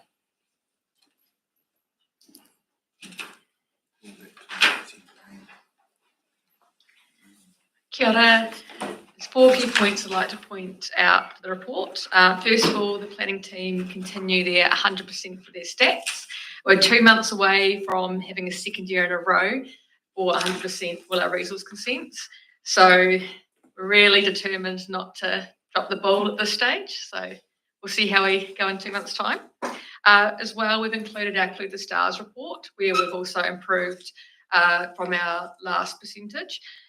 I'll note there as well that we recently undertook some focus groups with industry. So that's where 2 members of my team met with surveys and planners over multiple days and asked for feedback. It is included in this report, but overall the feedback we got was overwhelmingly positive, especially in regard to our communication. So we're really proud of that and how we're working with industry. I'll note as well that we've been working in the forestry space, the project that we've been continuing. We'll be had Bly Pringle helping us with that, and he is finishing his fixed term contract, but we'll be completing the second aspect of the forestry project, and I'll let you know once we've got some completion there. And finally, there is a lot of legislative change still in the air, which we're watching really closely, and we'll let you know if there's anything significant that's going to affect us in the short term. And a final note is they will be away on leave soon for 6 weeks, but my team will just continue to perform well as usual, and they'll have all the support they need, so they won't even notice I'm gone. So. But apart from that, I'll take the report as read. Thank you. Questions, Councillor Mack? My one's about the forestry, and I see in our district it's continuing, right? It's going to continue to a point. And is there a loophole in this new legislation? Because I know a group that's selling off land and planting a lot of trees. They've changed their company to a Maori name now and must have a Maori director on it. Is that a loophole that is allowing land to be continuously planted in trees? Through the chair, I probably can't answer It that one. bypass the new rules. I'd be best not to answer that one at this stage. I can look into it. My understanding from the amount of trees that have still been planted is that some farms have had leftover trees, and so I think a lot of the rules were about when trees were purchased, not necessarily about the land. So I can look into more about how the rules are, but I can't comment on the stage about if it's because of a change in ownership or anything like that. But it might be worth looking into, because it's pretty strange when a company, always big company, all of a sudden they change their company name to, you can see what's going on. Okay, through the chair, I can look into that, but I will note that even if there are some perceived gaps in legislation, it's not actually always within council's control to do anything about that. It may just be what it is. Thank you for that, Councillor Herbert. Thank you, Followed thanks by for Councillor that. McTamaney. Well, same topic, but just a bit of a difference. There's farms being sold in West Otago to still going to trees, which I found interesting. But so my question is, if this is a notifiable activity in their risk register is below 11, who actually checks what the land use class is that they're planting on? Is it us or is it ORC? So through the chair, when you talk about the risk, are you talking about the wild and pine risk? Yeah, well, I mean, it's a notifiable activity as long as it's below 11. Yeah. But now there's new stipulations on the land class they can plant on. Yeah, You can't plant on 1 to 5. You can plant 15,000 hectares on class 6, and whatever you want in class 7s and 8s. So where along the line, who checks on the land use class that they're planting trees on? Through the chair, I'll check with my team. Bly has been looking more at forestry. I know he's been working with ORC quite closely, so I'll come back to you once I've got a clear response on that one. Thank you for that, Councillor McTamaney, followed by the Mayor. I was just going to make a comment to elaborate on what Olivia said about the increased planting. If a business or a company or a farmer can prove to the government or the regulators that they had intent to plant forestry before the 1st of December, they can carry on. But intent may also mean some of those big forestry companies may have forward-ordered trees 3, 4, 5 years out, showing intent to plant, so they're still able to. But can I ask? So do they still have to stick to the land use class rules? Not if they had intent to plant once. Yeah, after that. Thank you for that explanation. That clarifies quite a bit. Mayor Cadogan. Yeah, I just want to thank you. I'm thinking almost 2 years for that 100%. 2 years ago, we were getting a lot of jipper around here, so it means a lot to us. And thanks very much. Pass it on to your team. Thank you very much. Thank you. Councillor Vawala. Thank you, Chair. Just, Olivia, just on page 67, we've got a subdivision, a multi-lot, staged multi-lot subdivision, Lake Road, Berwick Road. 3160. Does that need a hearing? Or Through the chair, which was so it's 3160? Yes. At this stage, we don't have any Because it's a multi-lot subdivision, it doesn't necessarily mean it needs to go to a hearing. It would be, and you'll know this as well, when we do our Section 95 report and we consider if there's any affected parties. And so at this stage, from all the consents we've got at the moment, we don't have any hearings booked in for the future. So at the state, in considering about what stage of the process we're at, it may change, but for the moment we've got no hearings. And I wouldn't be able to advise if I thought there was going to be a hearing, because I've got to be really careful not to predetermine any decisions anyway. Yeah, but not at this stage.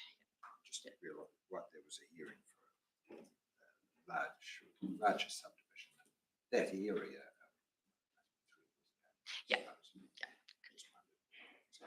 Any further questions, discussions? Just, through you, Madam Chair. Yep. On page 71, there's just mentions health and safety events at the bottom, staff safety, 5 reporter. So if you wish to make, can you make any comment on those? Through the chair, yes, I'll just go through my memory bank. They were reasonably minor. I think it may have ranged from someone's chair couldn't go up and down, which is a health and safety matter. We need to think of people's posture if they're working, and there might have been the odd raising if there's customers that have been a bit irate that would go in there as well. So it's within the scope of that. There's something on the next page. Something regarding the possum on the roof. Yes, I think he continues to be an outlaw. I'm not sure if we've caught him yet. So yeah, watch the space, I guess. Which roof? It's above our office. We can hear him. It's either that or a really big rat. But So I assume there's been something set. I believe that Darwin was looking into that. Thank you. No further questions. We have a recommendation to receive the planning update report. Somebody willing to move that, please? Thank you, Councillor Volweiler, and seconded by Councillor Mackie. All those in favour, please say aye. Aye. Those opposed? That is carried. Thank you. Thank you very much for that. Now on to page 79, item number 6, another item for information, building and regulatory report update. Welcome, Malcolm. Through Madam Chair. It's been an interesting period since we last met. It's been quite a battle trying to please MB and IONS with their audit reports, but we're getting them under control and hopefully have them sorted within the next month. The BC figures have been looking quite favourable. I've noticed the value of works for the same period in the previous 6 months for the year ago. We're up quite a bit in value of works. We've also seen an increase in dwellings. We've up an additional 11 dwellings, which is quite a good way of gauging how things are happening out in the building control field.